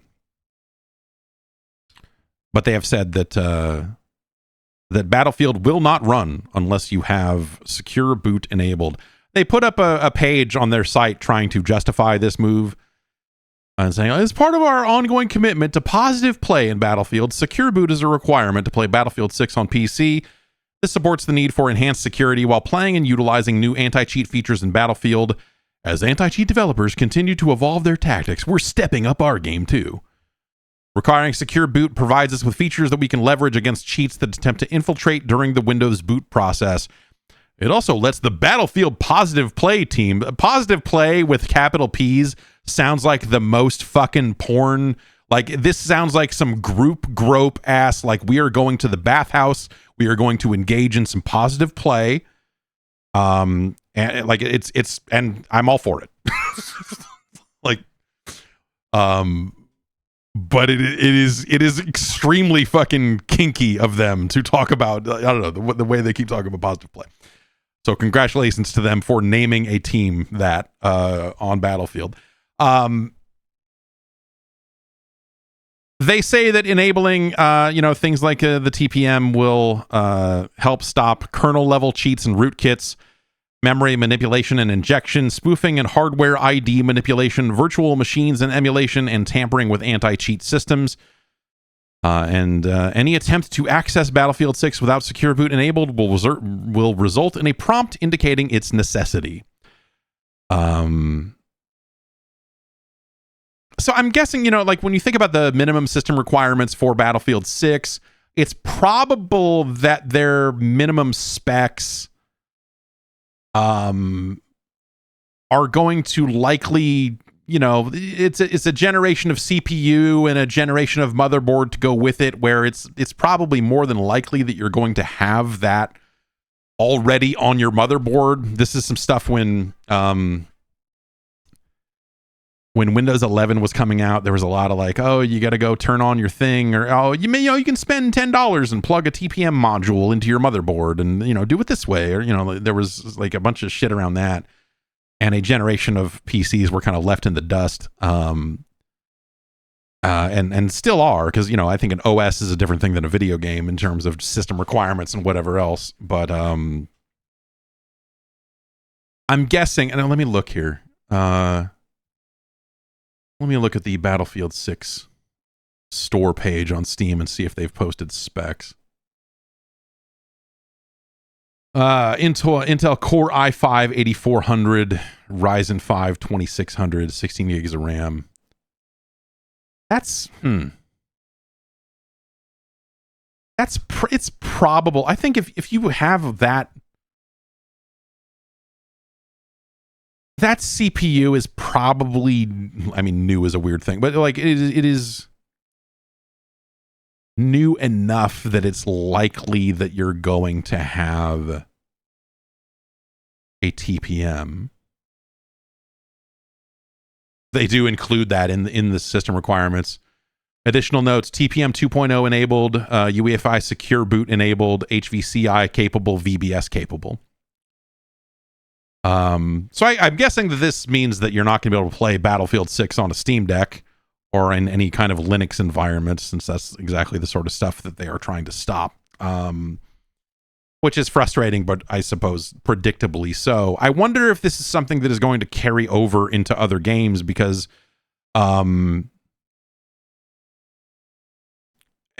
this is something. So they have their new anti-cheat system called Javelin, EA Javelin anti-cheat, and that is something. I don't know if that's in Apex. I have not played Apex in a while, so I don't know if Javelin is already deployed on some games, but I know they have other games in the works that have Javelin pop-ups when you launch them. I wonder if that is something, if the secure boot requirement will end up being something that is a blanket policy for EA games going forward on PC, or if this is something that they can just like, if the secure boot aspect of it is something that they only enable for games they quote unquote care about. Will Skate require secure boot, for example? And other, Valorant, I think, does Valorant require secure boot to be on at this point? I know they had kernel level anti-cheat back when they first came out. I don't know if that's, they do. Okay, so that stuff has evolved a little bit. Yeah, that's, I don't know. It is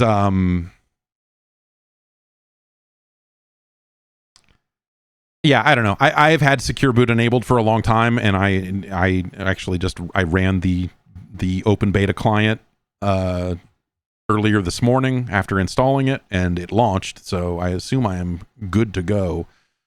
I don't know, this is like, on one hand, time marches on and requirements are going to change, and a lot of CPU stuff is, like,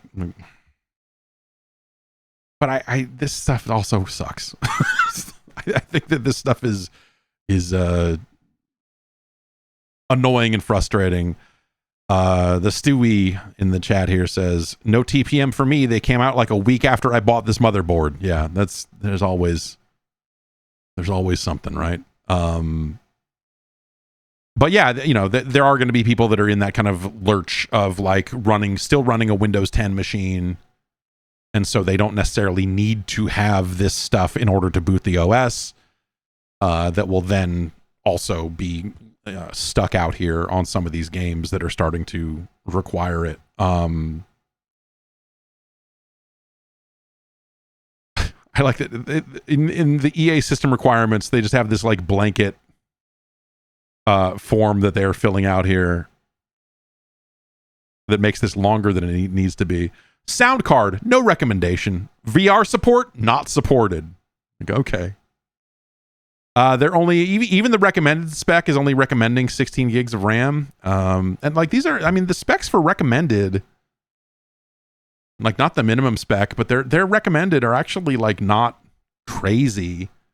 They're saying a 3060 Ti or a Radeon a 6700 XT for the recommended spec, which is not so bad. Rocket42 asks, can someone explain to me why sound cards literally just don't matter anymore? Sure. No one cares. Like it was cheap enough to put audio onto the motherboards, and good enough for most people that no one uses it anymore. Motherboard audio was fucking absolute dog shit for a long time. I still don't think it's fucking awesome, but it gets you there. Latency is fine, like, whatever. You can put on a pair of headphones and fucking do your shit. Like, yeah, Realtek is cleaning up, man. Like, they do, like, that. They're the audio people. I actually literally don't use it, but I had a sound blaster. So the other problem is that most modern motherboards do not have enough card slots for you to truly expand your PC. And even in cases where they do have more card slots, you eventually run out of fucking lanes. All your PCI lanes are going to be used up. So I think, I'm in a situation here where I've got, I have a 5090 in this machine here that I'm using to speak to you right now. And that takes up a whole fucking mess of fucking lanes. Then, once I upgraded to fiber, once I upgraded to fiber, I wanted this thing has like a 2.5 gig Ethernet port on it on the motherboard. And I was like, well, I want more. And so I bought a 10 gig network card for it. And for my server machine, and for and a 10 gig switch and whatever, so I've got like pretty good. Basically, my network is faster than my hard drives in most cases, because I'm using physical mechanical hard drives to store a lot of video and data and stuff on my server. So So that is taking up the other, like I really only have space to put one other card in my machine. I think there's like one more port, but I think I'm out of lanes. I don't think I have the lanes for it. And so what I would like to do, so I had to move from an internal capture card to an external capture box because I needed to put that network card in instead. And I don't think I can run both. That said, I never actually tried, but there's maybe one more port in there. But before all that, you know, on a previous PC, before I moved to an internal capture card in the first place, I had a Sound Blaster. Creative Labs, they still exist, but like someone who was doing PR for Creative Labs contacted me and said like, hey, do you want to check out a sound card? And I'm like, yeah, sure. And so in like 2019 or early 2020 or something like that,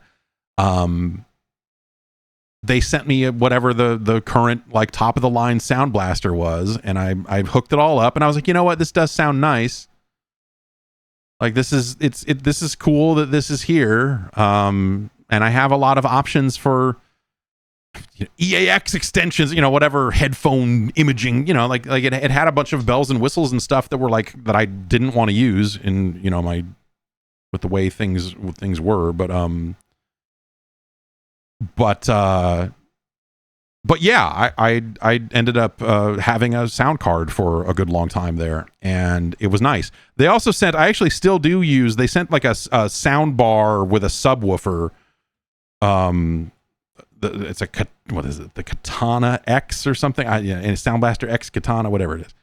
I do still have all that hooked up. That would actually, that's the other way you could go, right? Is if you don't want to use the motherboard audio, there are a lot of USB devices you could plug in that would be like, oh, I'm going to USB plug this in, and it's a headphone DAC, and it's a really nice, you know, conversion. And, you know, so you could go that route externally to go for whatever kind of high-end audio solution you're looking for.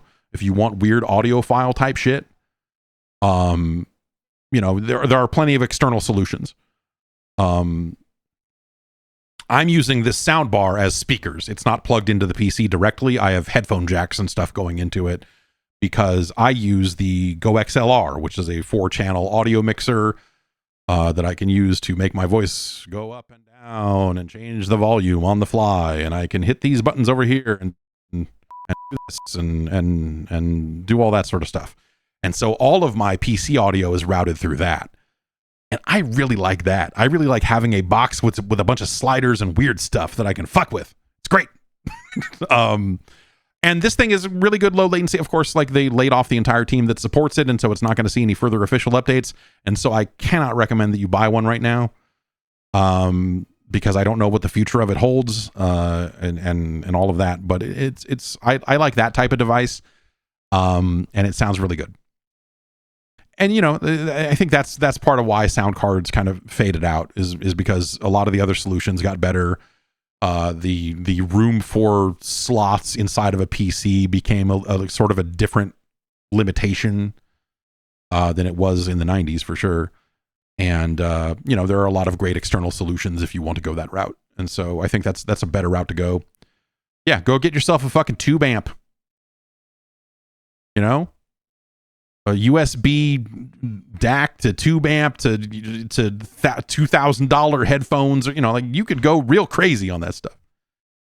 If you wanted to still have some kind of insane sound solution, yeah, a sound card might, you know, like if you want to have truly crazy sound on a PC, yeah, you probably don't, you know, like a sound card isn't even the strangest thing. So I don't really know what the point of a sound card would be in this day and age here. Let me take a quick break here. I have to answer a question that my wife is asking. I will be right back.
Okay. I needed to replace some batteries on some toys, and apparently the screwdriver for that has been lost, so I had to provide a backup screwdriver. There was a Nintendo Direct.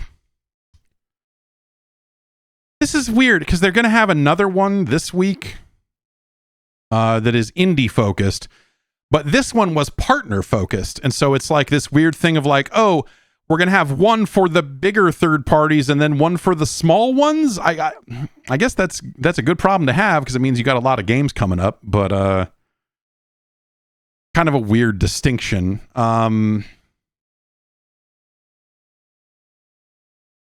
People did not seem super happy with the Nintendo Direct Partner Showcase. It was Monster Hunter Stories 3, Once Upon a Katamari, which my son was very excited about, as he has been demanding that I play We Love Katamari on the PlayStation. We finished it, and I'm going back through the levels again because he just wants me to roll stuff up for him. And so now every day he asks me if the new Katamari is out. And I have to tell him, no, it's October. It's after your birthday. It's coming up. No, it's like 60 days. No, it's a ways off. It's still no. But he will ask me every day until that game is out.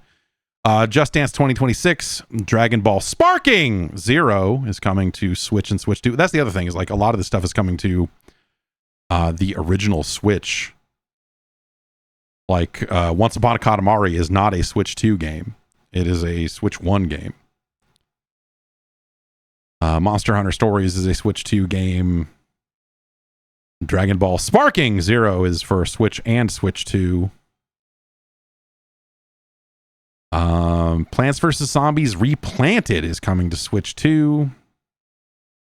EA Sports FC is Switch 2. Pac-Man. This Nintendo Direct was for my boy who loves two things. He loves Katamari and Pac-Man World.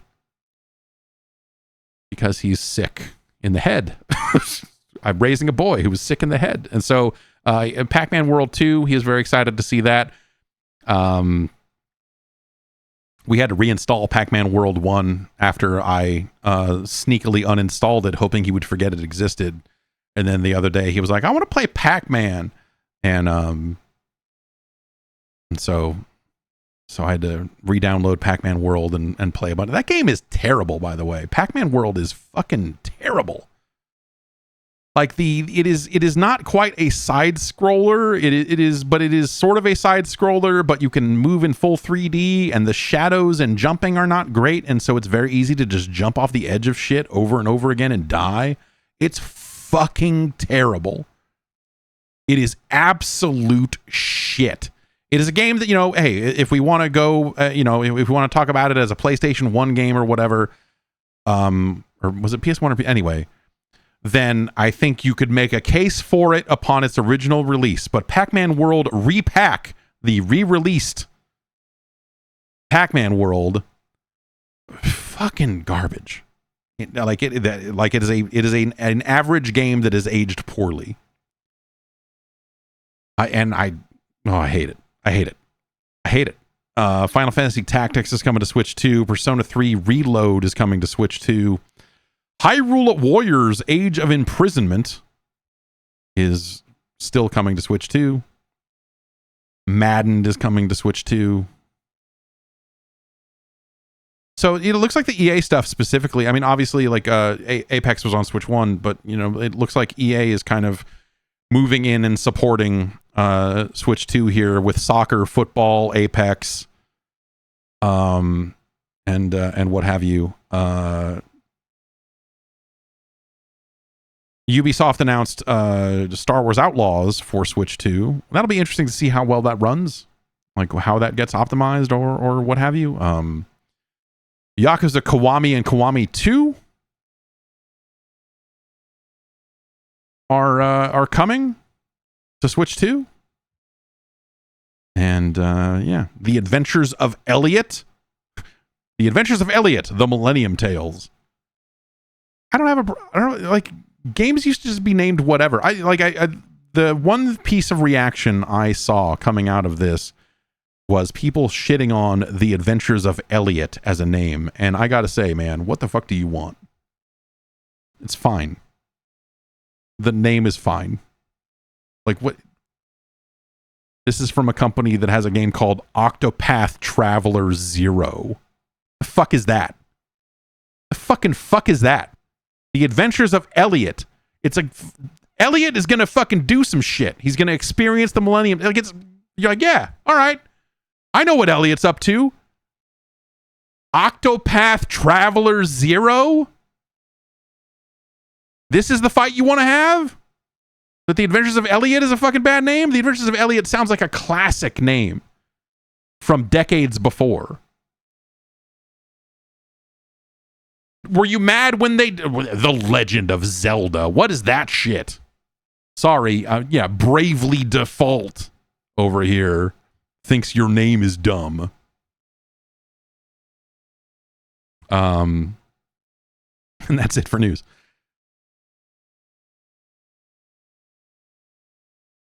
Thanks, everybody, for listening to news. Yeah, various day life. Well, yeah, come on. What are we doing?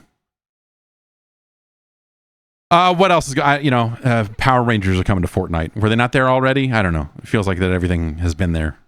But I guess there's still some properties that have not been subsumed into the vortex. So why not? It's a neat looking trailer for whatever that's worth.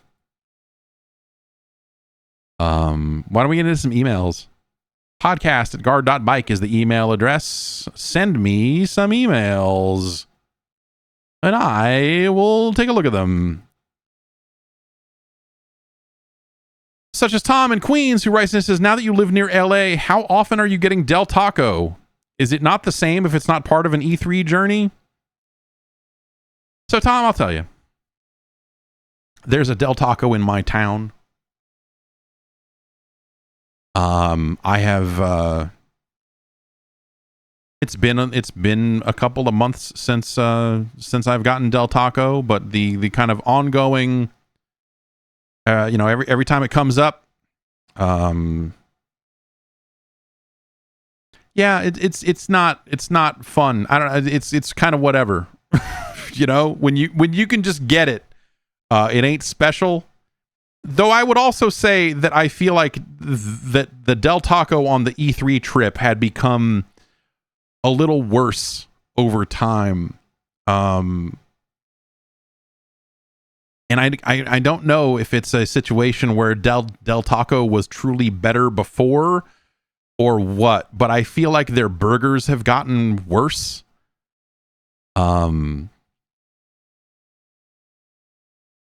And their tacos and stuff, like I don't know, man. The Del Taco overall just feels a little bit off to me. So yeah, I don't know. Like, yeah, it's not special the way it was, that's for sure. Fast Ass says, as an East Coaster, the concept of the bun taco fills me with envy. The bun taco was disgusting. The bun taco was fucking gross. So it's kind of, it's a little, the fun thing about Del Taco was that it had variety, that a lot of other places just kind of didn't have. And so the idea of like, oh, I can get French fries and I can also get tacos and I can also get a burger, was cool. Like that was neat. But yeah, I don't know, man. They are currently owned by the company that owns Jack in the Box, and last I heard, they were looking to sell it off again. Like they bought Del Taco and then realized they had no idea what to do with it, and now they're looking to sell it. And I wonder if there will be any meaningful changes either way on that front. But yeah, Del Taco is kind of, I don't know, falling on hard times is maybe not the right way to sum it up, because I don't think the food has dramatically changed over the last few years. But yeah, there's definitely some, I don't know. It ain't what it used to be.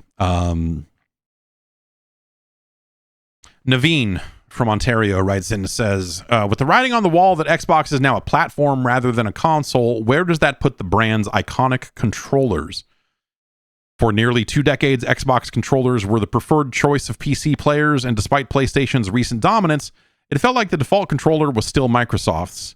Sony has made great strides in PC controller compatibility, admittedly, but it feels like penetration of the DualSense on PC remains low. Do you think we'll see a change anytime soon in the average PC player's controller preference?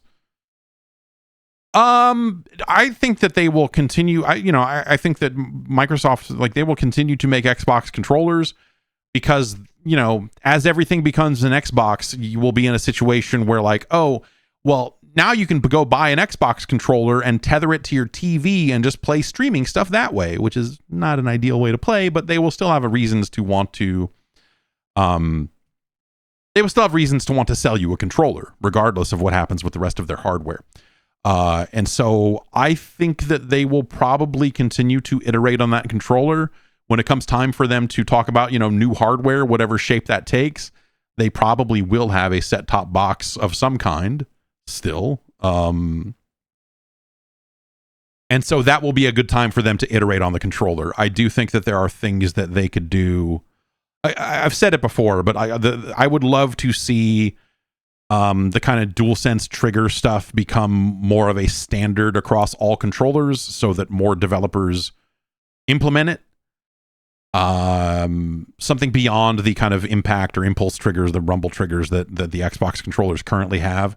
I think another level beyond that, I think, would be a nice improvement. As far as general shape, so I've become a DualSense Edge sicko. And I really like the DualSense Edge. It is too expensive. As I've said recently, the idea that these sticks can still get stick drift is a disaster. And on top of that, some of the, rubber or whatever textured stuff here around the corners of the controller is starting to peel up a little bit and bubble. And that's fucked for a controller that is $200. And so there, I think it's a controller with build quality issues a little bit, and I wish that stuff was better, but it is still my favorite controller in terms of stick tension, just overall feel on the sticks. I think the triggers feel good, the buttons feel nice. It's a good D-pad. The only thing you run into is, like, because everything was built for kind of an Xbox style world.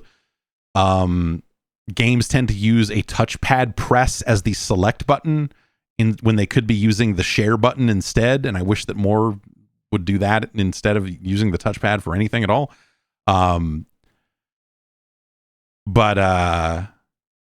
yeah, that's kind of the, I don't know, that I think that's probably my full take on that thing. But I would be curious to see what they do with controllers next time. I think, again, there's room for improvement. As part of those leaks about, like, what they were going to do with, like, consoles and Xbox Series consoles, about doing a diskless Series X, which they ended up doing, there was talk at one point about a controller upgrade, a revision on controllers, and I wonder if that's something that they just decided not to ship alongside this stuff because developers didn't care, or whatever. I don't know. But I wonder if that's something that we will eventually see. I assume that when new hardware comes along, we will see some form of controller upgrade, whether it's, better triggers or I'm struggling to think about, like, what else they would do. You could put a gyro in it. They don't have one currently, right? They're kind of the only ones that don't. So yeah, there's something along those lines that they could do. But, like, the other thing, at least on PC now, is across all platforms, but, like, there are so many fucking third-party controllers and so many weird options out there for people, whether you're getting a Game Sir or some of these 8-bit doos or some of these like GulaKit KK3 Maxes. I have a KK2 Max, and I almost bought a KK3 Max, and I'm like, I don't even use the KK2 Max anymore. And so I held off.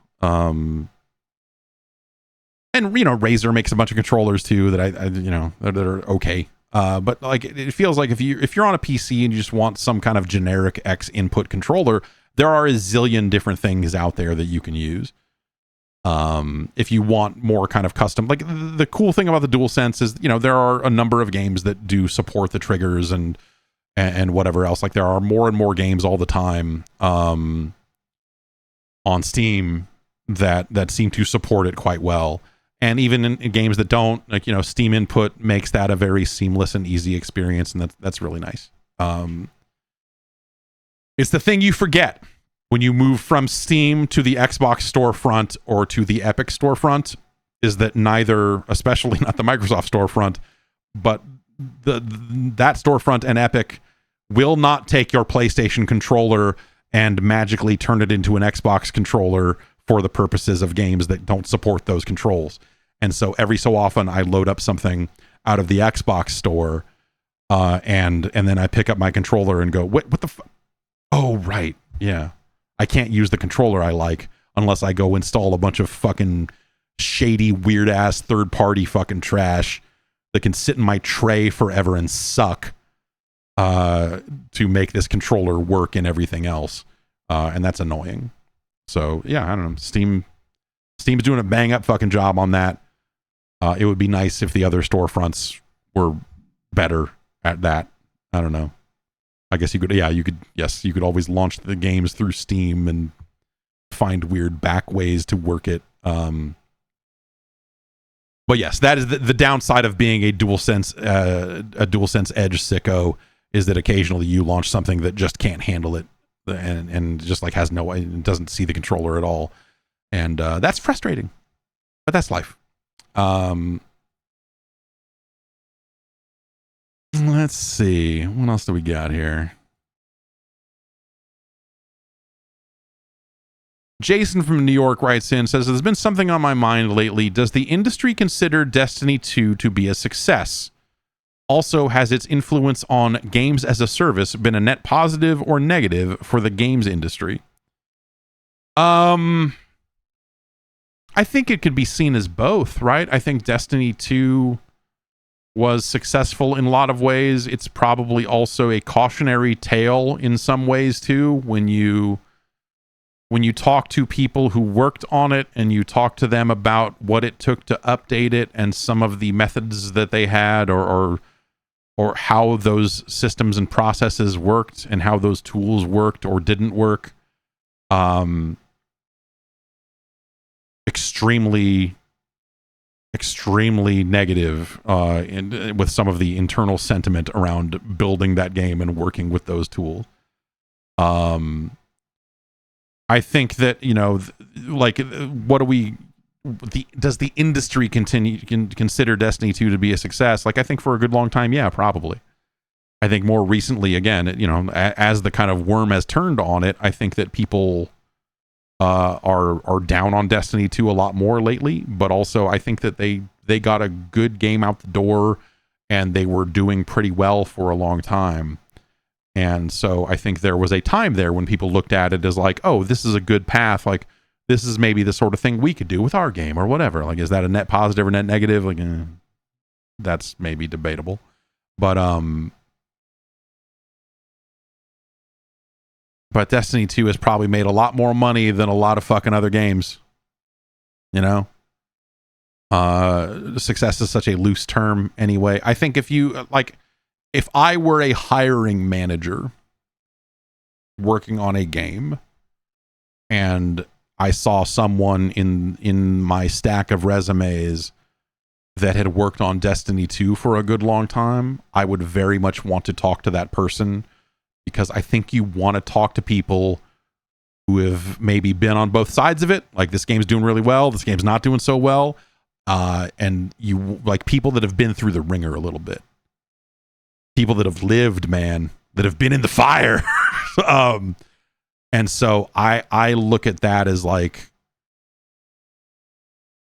Destiny 2 on someone's resume seems like, within reason. I'm sure there are some people that worked on Destiny 2 that are not worth hiring, but it's a separate story. It depends on when they were working on it and all this other stuff. But generally, I would probably want to talk to people who worked on that thing, because they probably learned a whole lot working on that thing, and they probably have a very interesting tool set to deploy onto other games these days. So I don't know. That's kind of how I view it. And so from like those sorts of perspectives, I would view it to be a success. I mean, that game is still running. It's been a decade. Like, think about, some of these other games fucking shut down in 6 weeks. Some of these other games come along and shut down in a month. Say what you will about Destiny 2, and there's a lot to say about Destiny 2. But Destiny 2 is still here. There are still updates coming out for it. I think in an industry that is getting only more and more brutal about yanking games out, like pulling the plug on games when they fail, Destiny 2 persists. And I think that alone, I think you kind of have to view it as a success. That's not to say that every single update they've had has been a hit. Obviously, it's been a very rocky road. But that's a game that has shipped in modern times and seen a lot and been through a lot and is still getting relevant, meaningful updates all these years later. It's not some life support legacy MMO that is just like, I don't know, man, Dale's got the server under his desk. Dale's kicking too much today. He fucking pulled the plug on it. Oh, man. The whole shard went down. It's not like that. Like, that thing is still running. So despite some of the worst ideas and things from people who were working on it, I'm sure, over that decade plus, Destiny 2 is still standing. They established a new IP from scratch. Granted, they were the makers of Halo, so they had a bit of a leg up there when it came to getting it off the ground. But whatever, man. They were able to build a big thing, put out a successful sequel to it at a time when, you're like, well, why would you make a Destiny 2 instead of just building more stuff onto Destiny 1? Like, they put out a Destiny 2 and found ways to update it. They made a lot of fucking hard, horrible fucking choices, and they vaulted a bunch of content and took stuff away that was actually like good quality stuff. And so I'm not going to sit here and tell you it's some ideal situation and like, what an amazing run it's had, and like all this other shit. But like, dude, in this fucking haggard, war-torn world in which we live, that is the video games business, where the brutality is just turning up every single day, and more people are getting shut down, laid off, all this other stuff, Destiny 2 is still running and is still receiving updates. It's hard not to view that as anything other than some form of success. So, yeah,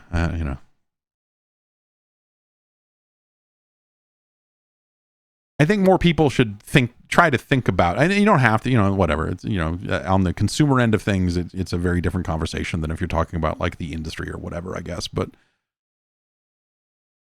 I think, we live in a world where games are either fucking the best thing in the world or they're dead. And, and I think people should at least like look at that and go like, you know what? It's a hell of a run. Maybe it shouldn't have had the run it had. Maybe Destiny 2 is a game that they should have kind of given up on 4 years ago or something like that. Right. And been like, okay, hey, this has been a good time. This is a good time for us to move on to the next thing.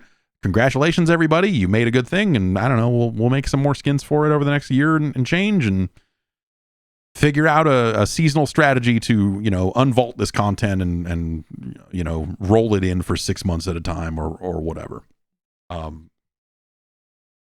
Like, yeah, maybe they shouldn't be continuing to update it, I guess. I don't know what their numbers are, but like,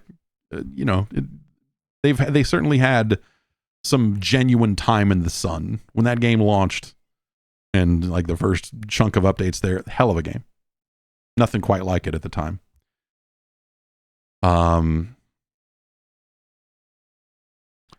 Sean from PA.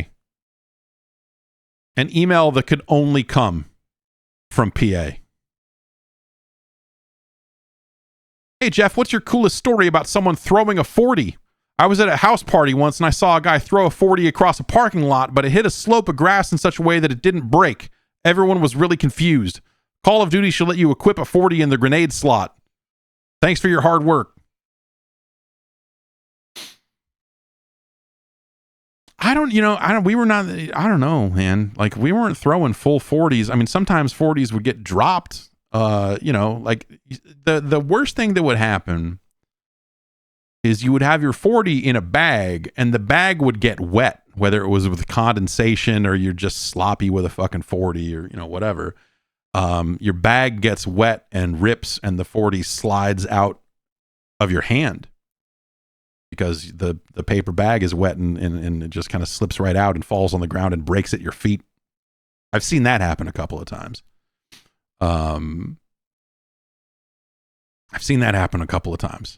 And that's always that's always a tragedy. But throwing 40s, I have thrown, because they called them grenades, right? And so you get a case of Mickey's, the small bottles, you get a case of grenades. And if you've had enough to drink already, you go like, grenades, and then suddenly you're throwing them into a parking lot full. They pop real loud. It's real, it's a full glass bottle. When it breaks, it makes some noise. It's a waste. We should not have been doing that. But actually, it was probably better that we were doing that than drinking it, considering how much you would have had to have drank in order to get to the point where throwing malt liquor into a parking lot was a better idea. Anyway.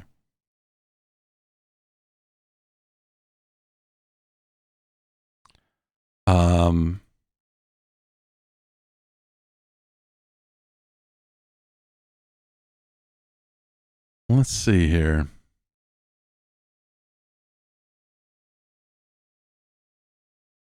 Grant writes in and says, the M1 Mac was the most important bit of hardware since the Core i7. Am I right? It's not, I don't know that I would say consider that a gaming question, but also, yeah, sure. The M1 Mac, like the Apple's current hardware is surprisingly powerful. Like for as overpriced as MacBooks and things can really be, like this series of chips that they've got. Like I bought an M4 MacBook Pro last year, and it's fucking crazy what it's capable of. Like I set it up here next to this machine and was doing like video encodes and whatever else, and it was it was very comparable to like this extremely more expensive desktop machine and all of that.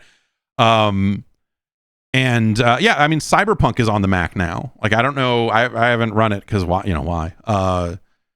But yeah, the Apple's hardware for like laptops and desktop stuff has been really nice. It's been nice to have a modern, up-to-date Mac again for the first time in, I don't know, 7 years or 8 years or something like that, because I just haven't really needed a laptop. But I was like, I'm moving around a little bit more and should have a laptop when the time comes. And sometimes if the baby's asleep in here, I can take the laptop and go work in another room or whatever. And so it's been very handy in some situations. But yeah, it is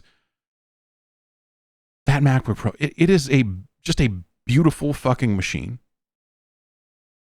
It is very powerful for doing any kind of, these encoding loads or whatever I'm throwing at it. It is just chewing that shit up. No fucking problem.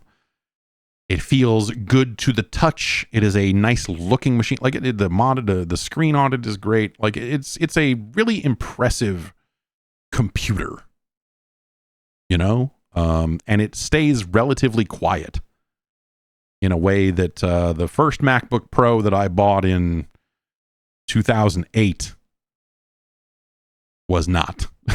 That thing was fucking loud once you got it going.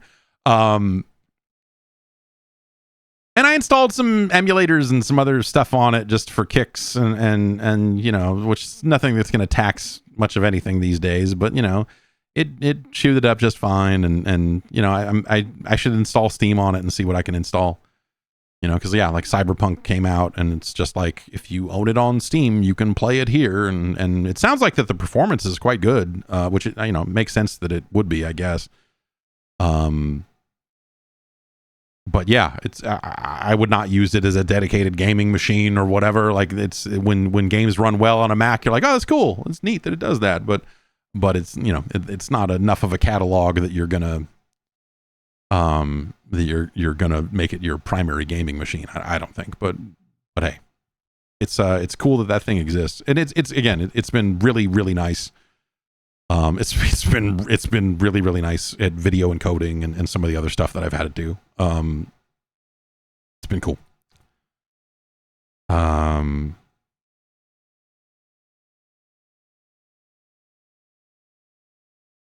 Let's see. We're getting into some older emails. And you know, it's just, I've been so crazy these last few weeks. I'm trying to make sure that I'm not like reading an email twice. I'm usually pretty good about preventing that from happening, but dog, you never know. Ross wrote in, do you think there was an opportunity for video game coverage on TV to have been a bigger deal than it was? I used to watch a lot of review, news, and previews shows, and for a time in the late 90s to mid to late 2000s, there seemed to be a fair number of attempts by multiple cable stations to get these kinds of shows off the ground. Most seemed to flounder or die pretty quickly, though, especially those on MTV or Spike. At the time of linear TV's relevance, was there ever a big enough audience for these types of shows to prosper and potentially become more varied than the very samey kind of coverage that was being put out? As an aside, I think a competitive show formatted like Starcade would do better on TV than most esports coverage that pops up every now and then on cable. So I think that a lot of, you know, there was an opportunity for game coverage on TV to be better than it was, but would that be a bigger deal? I don't really know. You know, G4 had a run there where they were doing stuff and you know, they had to deal with television people. And the same thing that Spike TV had to deal with. They had to deal with television people coming in and telling them how to do their job. Instead of going like, what are the things that me as a video game player would want to see and know on television? It very quickly became like, well, we've got to get ratings. We've got to get people watching. And here's the formulas we use in every other segment outside of gaming to get people to watch garbage shows. And so you saw a lot of watered down, celebrity filled, like, you know, and this was at the end of my time at GameSpot, a person came in who worked at E, and he came in and was suddenly the guy sitting on top of GameSpot and like TV.com and MP3.com and whatever other sites that were in our division. And, he kept trying to apply what he knew from television to what we were doing. And so he started demanding that shows be shorter. Because like, oh, it should be like broadcast hour. Like this show should be like on the spot should only be 54 minutes or, you know, whatever. It should be a broadcast hour. And at first we were like, okay, is this so we can shop it to television? Like once we get good and like disciplined about time, are we going to go shop this to TV? No, it needs to be a broadcast hour. Like, what the why? What the fuck? Like what to what benefit? Like the whole point of this is that we're not locked into time slots. We can go fucking long if the content warrants it, you know? And he brought in, you know, he was an LA guy suddenly in the Bay Area. And so not for GameSpot, but for TV.com, he brought in all these like people that he knew from his time at E. Some of them were like really hacky stand-ups and had them all start doing shows on TV.com. It was like, and every single one of them was basically a form of talk, like a shitty version of Talk Soup or The Soup, I guess it would have been by that point. And so it was like 9 different low rent versions of like, oh, we're going to do, here's our wrap up about everything that happened in reality television. It's like, okay, you're just doing like fucking garbage Talk Soup. Like this is The Soup, but awful. Like you're doing, and by the way, Talk Soup has not been good. Like at that point, Talk Soup had not been good in years. And so you got these like, you know, these comedians doing all these fucking voices and just terrible fucking character work and all this other shit for these TV.com shows.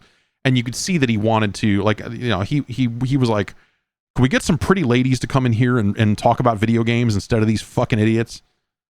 Yeah,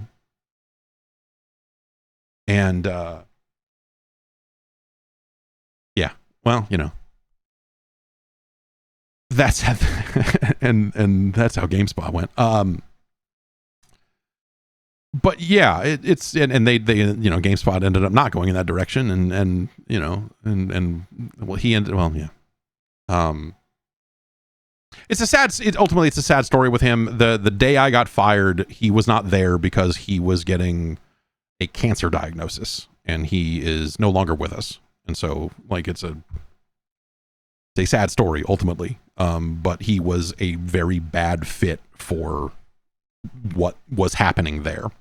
And as he tried to mold it into this kind of television image, it just didn't make any sense, and it did not work.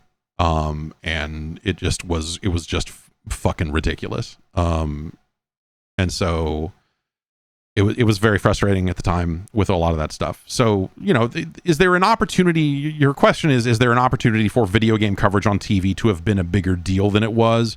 Sure. But that would require television to be better. Better at allowing like niche cable networks to be niche cable networks, right? I mean, you have to go like, okay, this thing's crazy, and the best way to cover this crazy thing is in this specific way.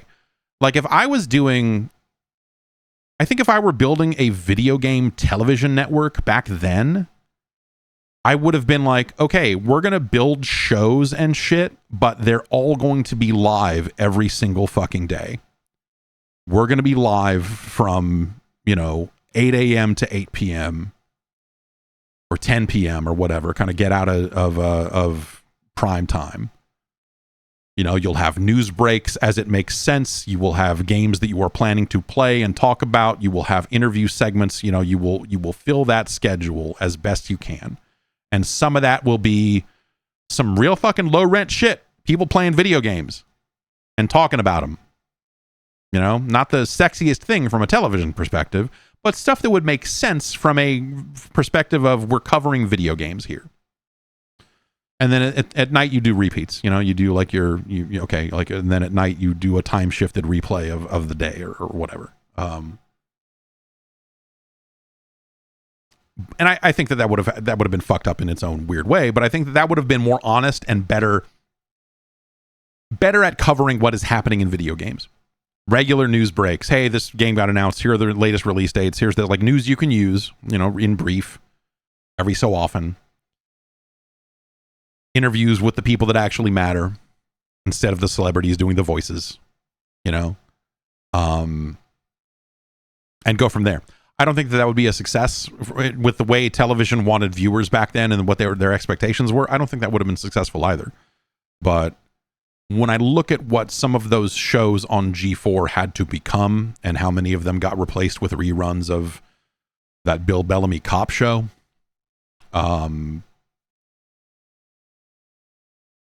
Fastlane? Was it Fastlane? Like a lot of that stuff was, you know, just you could get it better elsewhere. And naturally I would say that because I feel like we were some of the ones providing it better elsewhere. But like, why would you watch G4 and get this like weird watered down Hollywood thing where occasionally you're getting like, you know, like X-Play was its own thing and they were better longer than a lot of the rest of the network. Attack of the Show kind of had its own vibe, of course, for a time. But like the rest of that network just became like fucking bad. You know, like they had some shows where they it's like you could tell that someone sat down and said, "Oh, we're gonna do Icon. You know, we're gonna do this thing that really focuses on the movers and shakers in video games, the big names, talking to them, doing this stuff." And then you know, by the time it went through the ringer of here's how you produce television and here's how expensive it is to do this and that, you know, like it comes out the other end not what you want it to be.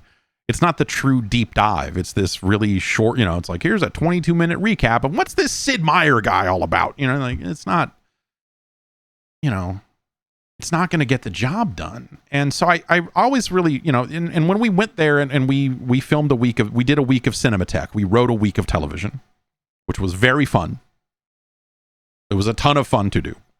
I co-hosted Attack of the Show for a week and we wrote a week of television.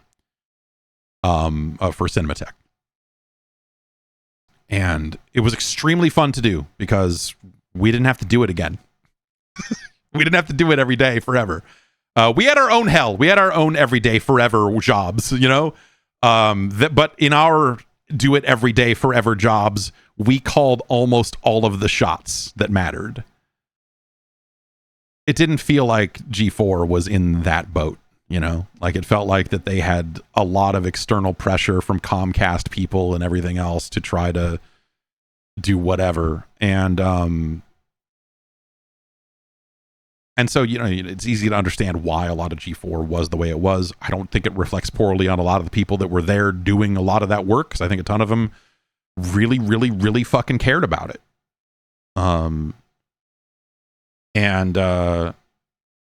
And did their fucking best in a bad situation. And so, yeah, but I think like with the way television was, I don't think that there would be a good way to cover video games. And you don't need it.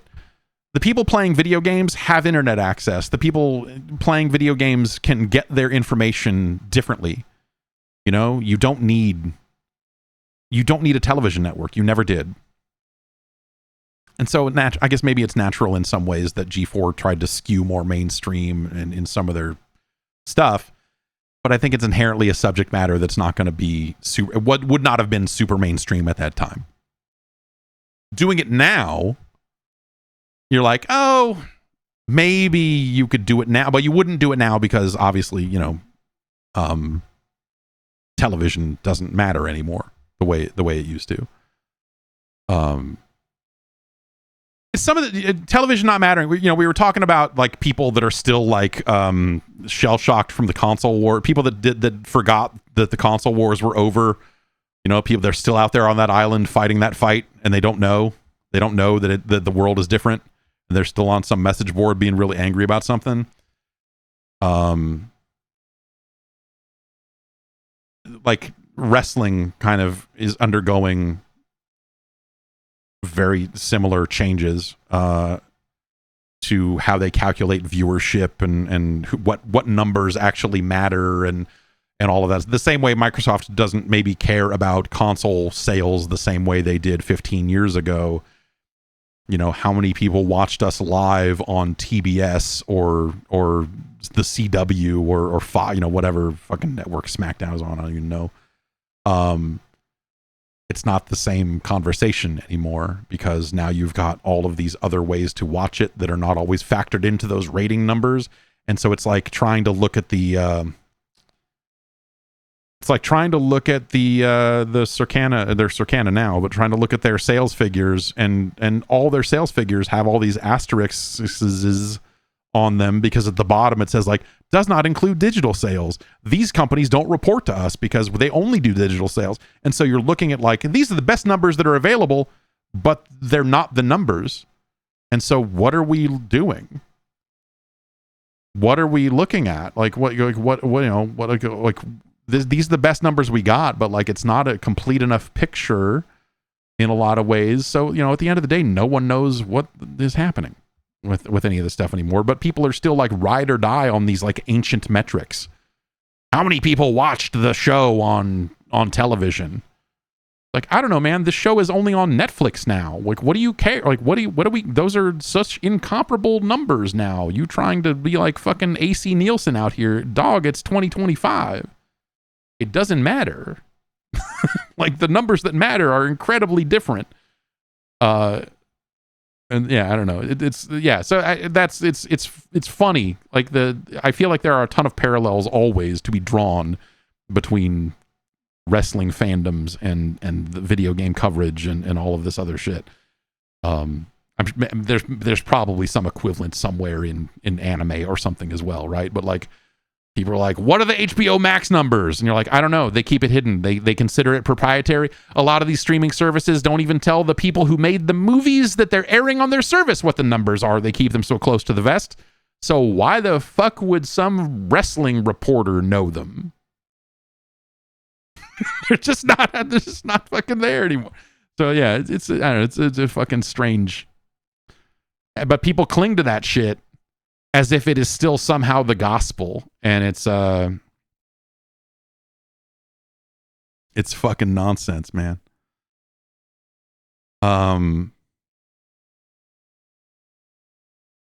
Let's see.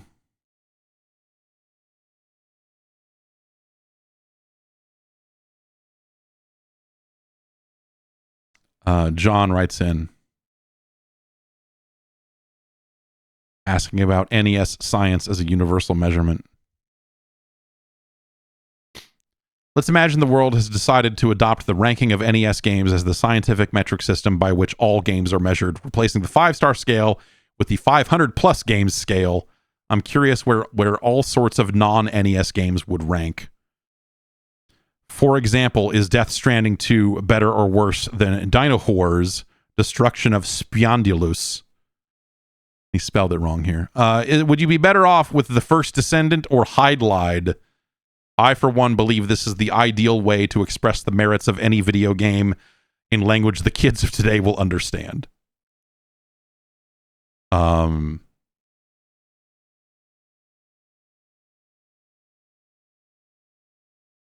Yeah, I don't know. You could certainly do that. It would be, that's something I've thought about. Like, what if at the end of this NES thing, instead of making a separate list for Game Boy, N64, whatever, what if all of those games just started getting fit into this list and the list just continued to be a list of everything? I think that would get too stupid at some point. I think it would get too fucking weird. And I'm not actually that interested in it. I would rather have a list that's done and be like, here is the definitive list of this, and now we're going to build another list. I think that's probably just more manageable. And doing both would take forever. Imagine if every time I finish, like, okay, Shove It the Warehouse game, let's look at the Genesis list. It goes here. Okay, that means it has to go between here and here on this list in order to make any logical sense, because it can't be below this other Genesis game that's already on this list, and it's got to be in here, and it's got to... And the time it would take to put both games on multiple lists like that, I think, would be not worth it. You know what I mean? And so I think that would just get broken at some point. And so it makes sense to have these slightly more confined lists and stuff. Is Death Stranding 2 better or worse than Dino Wars Destruction of Spondylus? I don't know. I mean,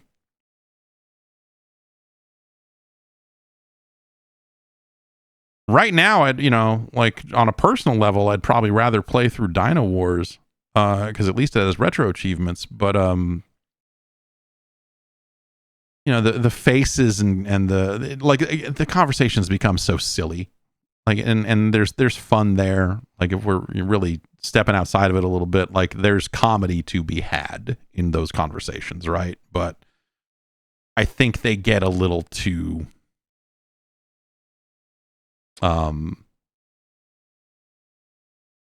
like just they become too far removed from reality at a certain point, you know.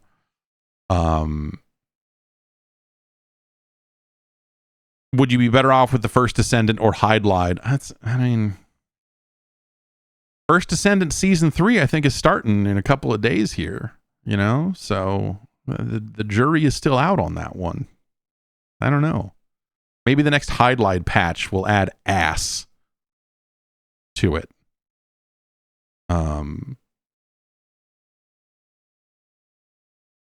Yeah, Floygan Brothers versus Mario Brothers. Finally, I would take Mario Brothers over Floygan Brothers any day of the week. That one is easy. Mario Brothers is a good game. Floygan Brothers is not. It's very simple stuff.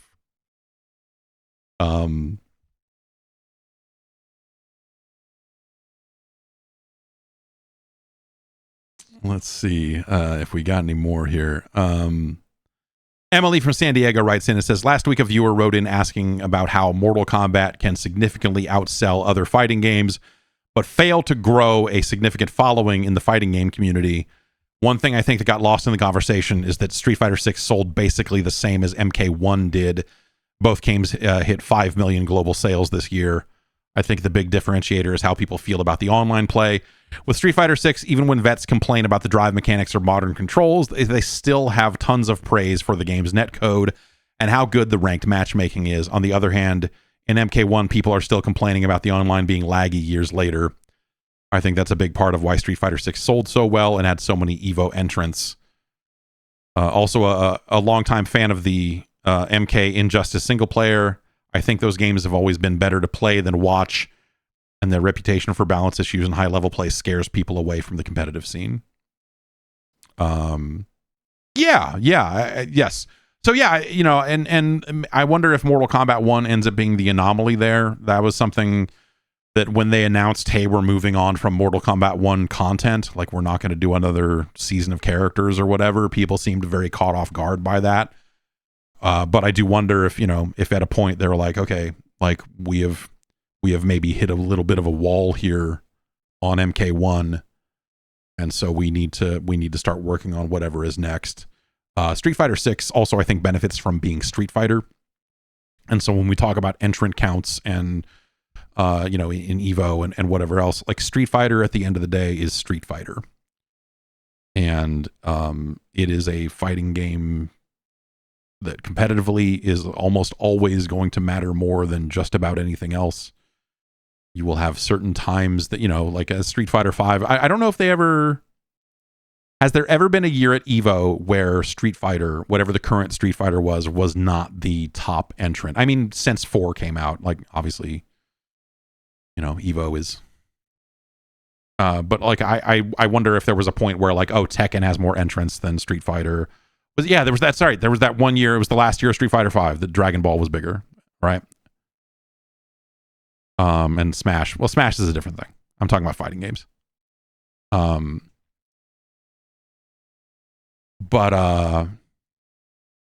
yeah, I think like at the end of the day, you know, Street Fighter is going to benefit from being Street Fighter, and yes, it does have good netcode and all that stuff adds up as well. But I think even bad Street Fighter is still Street Fighter. And worldwide, competitively, that's going to kind of still be the gold standard most of the time, right? Like even if people are unhappy with certain mechanics and whatever else, even if people are down on Street Fighter, they're still going to play whatever the latest Capcom game is at EVO. You know? And Street Fighter 5 was a good test case for I think a lot of that. And even then, you know, like it even when they did get beat a little bit here, it was still doing okay numbers wise, right? So yeah, but yeah, Mortal Kombat, you're right that the Mortal Kombat netcode has been dicey. Like they had that long path where they're like, oh, we're going to put in rollback and we're going to do the rollback beta, and the rollback beta is pushed back and this and that. You know, there was a lot of stuff there with MK. That wasn't even this one, right? Was that 11 where they had that problem?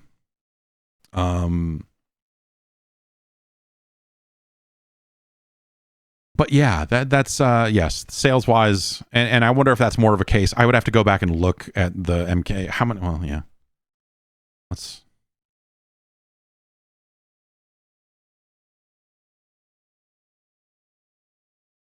So yeah, Mortal Kombat 11, by comparison, the last announced number we have for that, I think, is according to Wikipedia here, by 2022, the game had sold over 15 million copies worldwide. And so MK1 selling, you know, about the same as Street Fighter, and Street Fighter being 5 or 6. In some ways, that is more of an indictment of Mortal Kombat than a testament to the strength of Street Fighter. You know what I mean? Someone who has worked in video games for a very long time brought this up to me at one point, and I had never thought of it this way, but it's one of those kind of dumb, smart retailer type ideas with Mortal Kombat 1, where like it's the classic like parent walks into a store, grandparent walks into a store, is looking to buy the new Mortal Kombat. They see Mortal Kombat 1 and they see Mortal Kombat 11, and Mortal Kombat 11 is cheaper than Mortal Kombat 1, and everything in that moment is telling them to buy Mortal Kombat 11 and not Mortal Kombat 1 because they think it's going to be the newer game or whatever.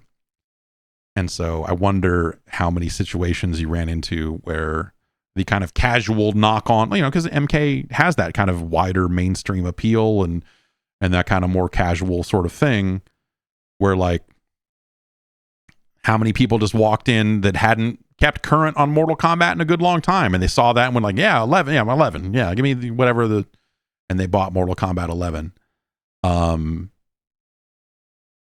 Yeah, yes, a lot of people, Rad Jago says, a lot of people bought Madden 25 this year on Amazon. Did that actually happen? That seems like all these years later, did they accidentally buy used copies of Madden 25 instead of whatever current Madden? You're saying MK11 is a better game anyway. I mean, I tend to agree. I would say that I played a lot more MK11 than I played of MK1. I don't know that it's necessarily like a case of MK11 being a better game as opposed to MK1, you know, iterating on those ideas all over again, and those ideas feeling like they are maybe nearing the end. And like I say, there kind of needs to be a bigger change. The tag stuff was kind of weird. It was neat. Ultimately, I think a lot of the tag stuff led to a lot of things that average players are not going to always be able to take advantage of. When the tag stuff is used correctly by people who know what they're doing, it's crazy. They're extending combos. They're doing insane nonsense bullshit with it. And you look at it and go like, fuck me. And then I use it, and the tag guy just gets fucking stuffed every time he runs out. And you're like, I don't know what the fuck I'm doing.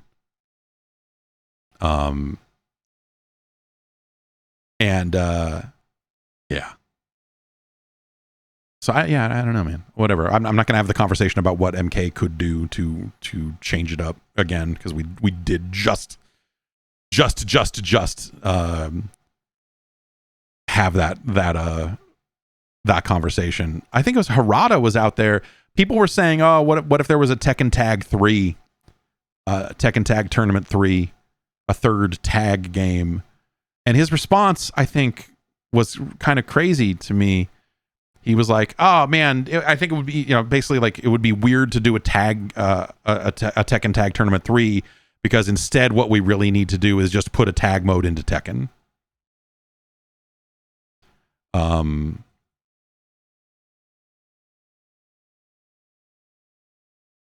a handful of places. Yeah, this is I guess a Destructoid interview that they conducted out at Evo.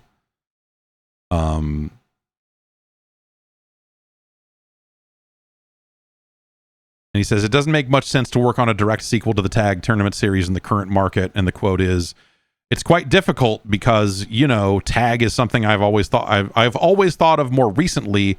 And I feel like it should be some kind of mode within a Tekken 9 or 8 or whatever you want to call it.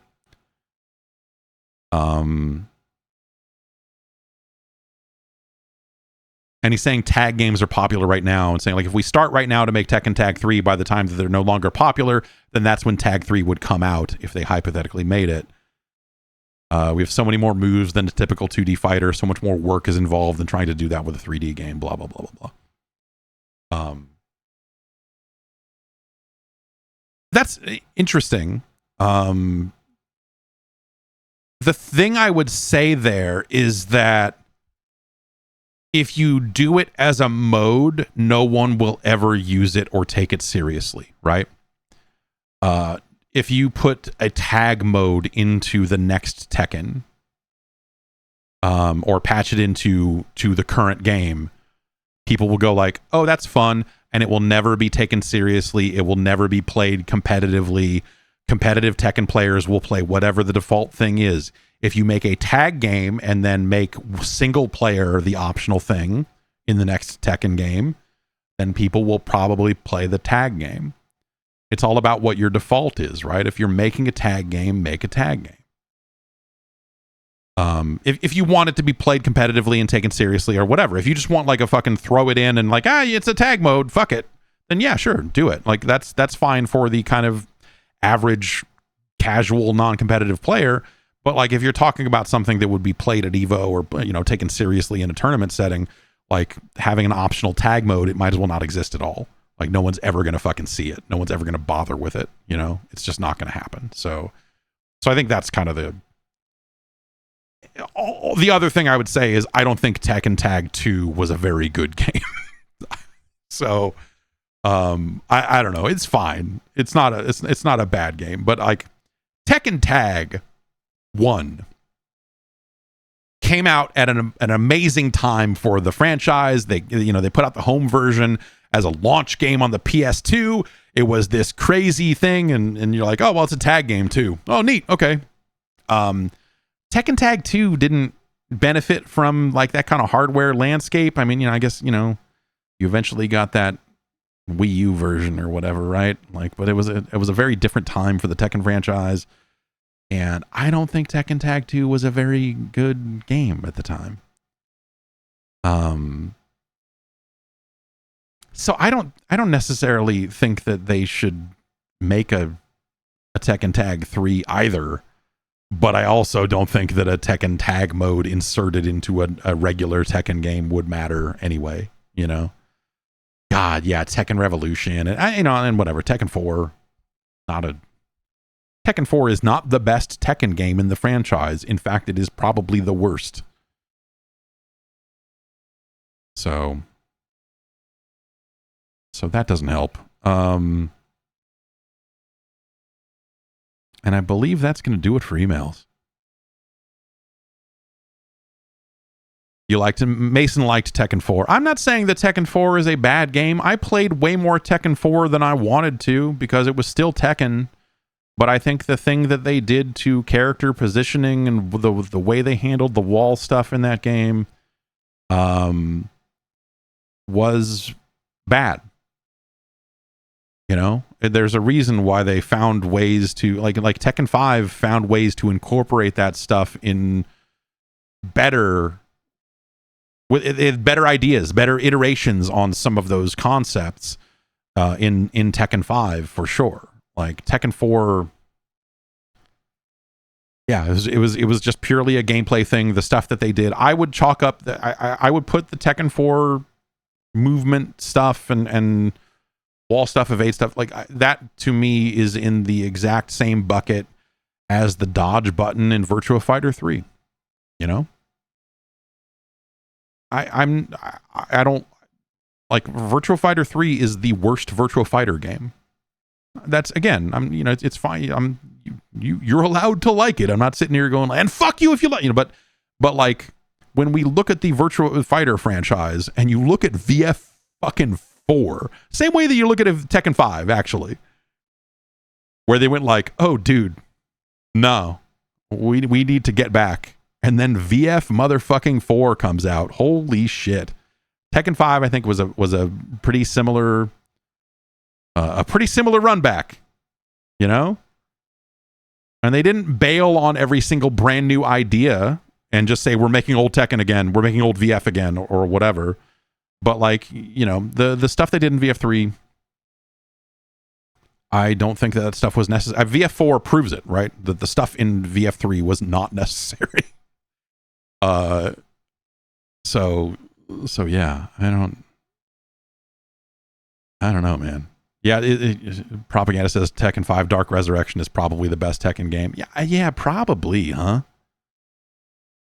I think that everything they've done since then, and I'm not mega plugged into where Tekken is at right now. I know people were pretty pissed off with some of the season 2 patches and whatever, but like, I think this Tekken has been a really good game also, even if it is in a rough spot right now. Like, I had a really good time with it, even competitively at launch.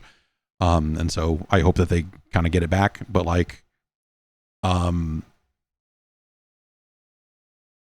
I think Tekken's been on a great run, like since 5.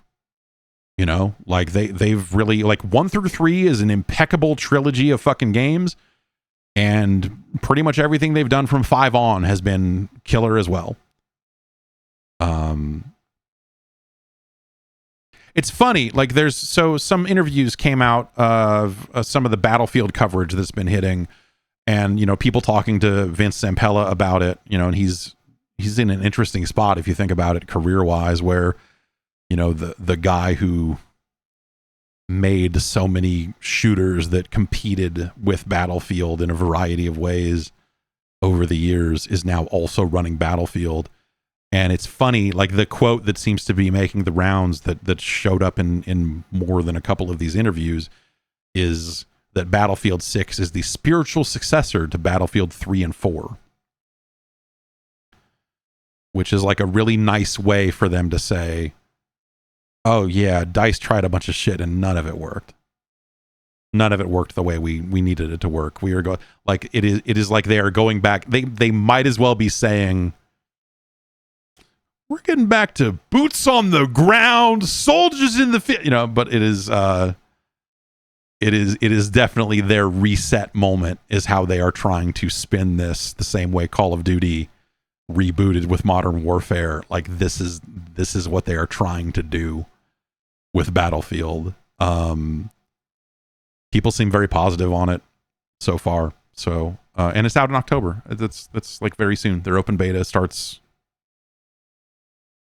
Thursday for people who are like, I don't even think you can get into the beta if you pre-order. I think you have to like either be a subscriber to the highest tier of EA's subscription service, or you needed to like watch some dude streaming the game and get a code there for early access to the beta. And then they're doing like 2 weekends aside from the early access stuff, which is a structurally strange way to handle it. And like, if you signed up for any EA play testing stuff, like the Battlefield Labs or whatever, then I think you got in that way. I was signed up for that stuff, and so I got access that way. I was about to email EA this morning and be like, hey, do you have like codes for this, or what the fuck's the deal? And then I was skimming my email, and on my non-work email, there was like one of their, EA.com things that was like, here's how you get into the beta early. I was like, oh, I guess I already got it, because I signed up for Battlefield Labs at some point, and even though I didn't get in, they're like, you can get it, well, let's play the beta. So, all right. I hope that game is good. I don't know. Like, that's the right thing to say, I think, for a lot of players. Like, Battlefield players love to say, like, oh, Battlefield, it got into the right place, it just needed patches, and like for the last couple of games, but like ultimately, I think even EA is now out there admitting, like, yeah, we tried some stuff. This is a spiritual successor to the games It's such a like a cynical. We're making the spiritual successor to the Battlefield games you didn't hate, or liked more, or whatever it is. Like, you know, like, come on back.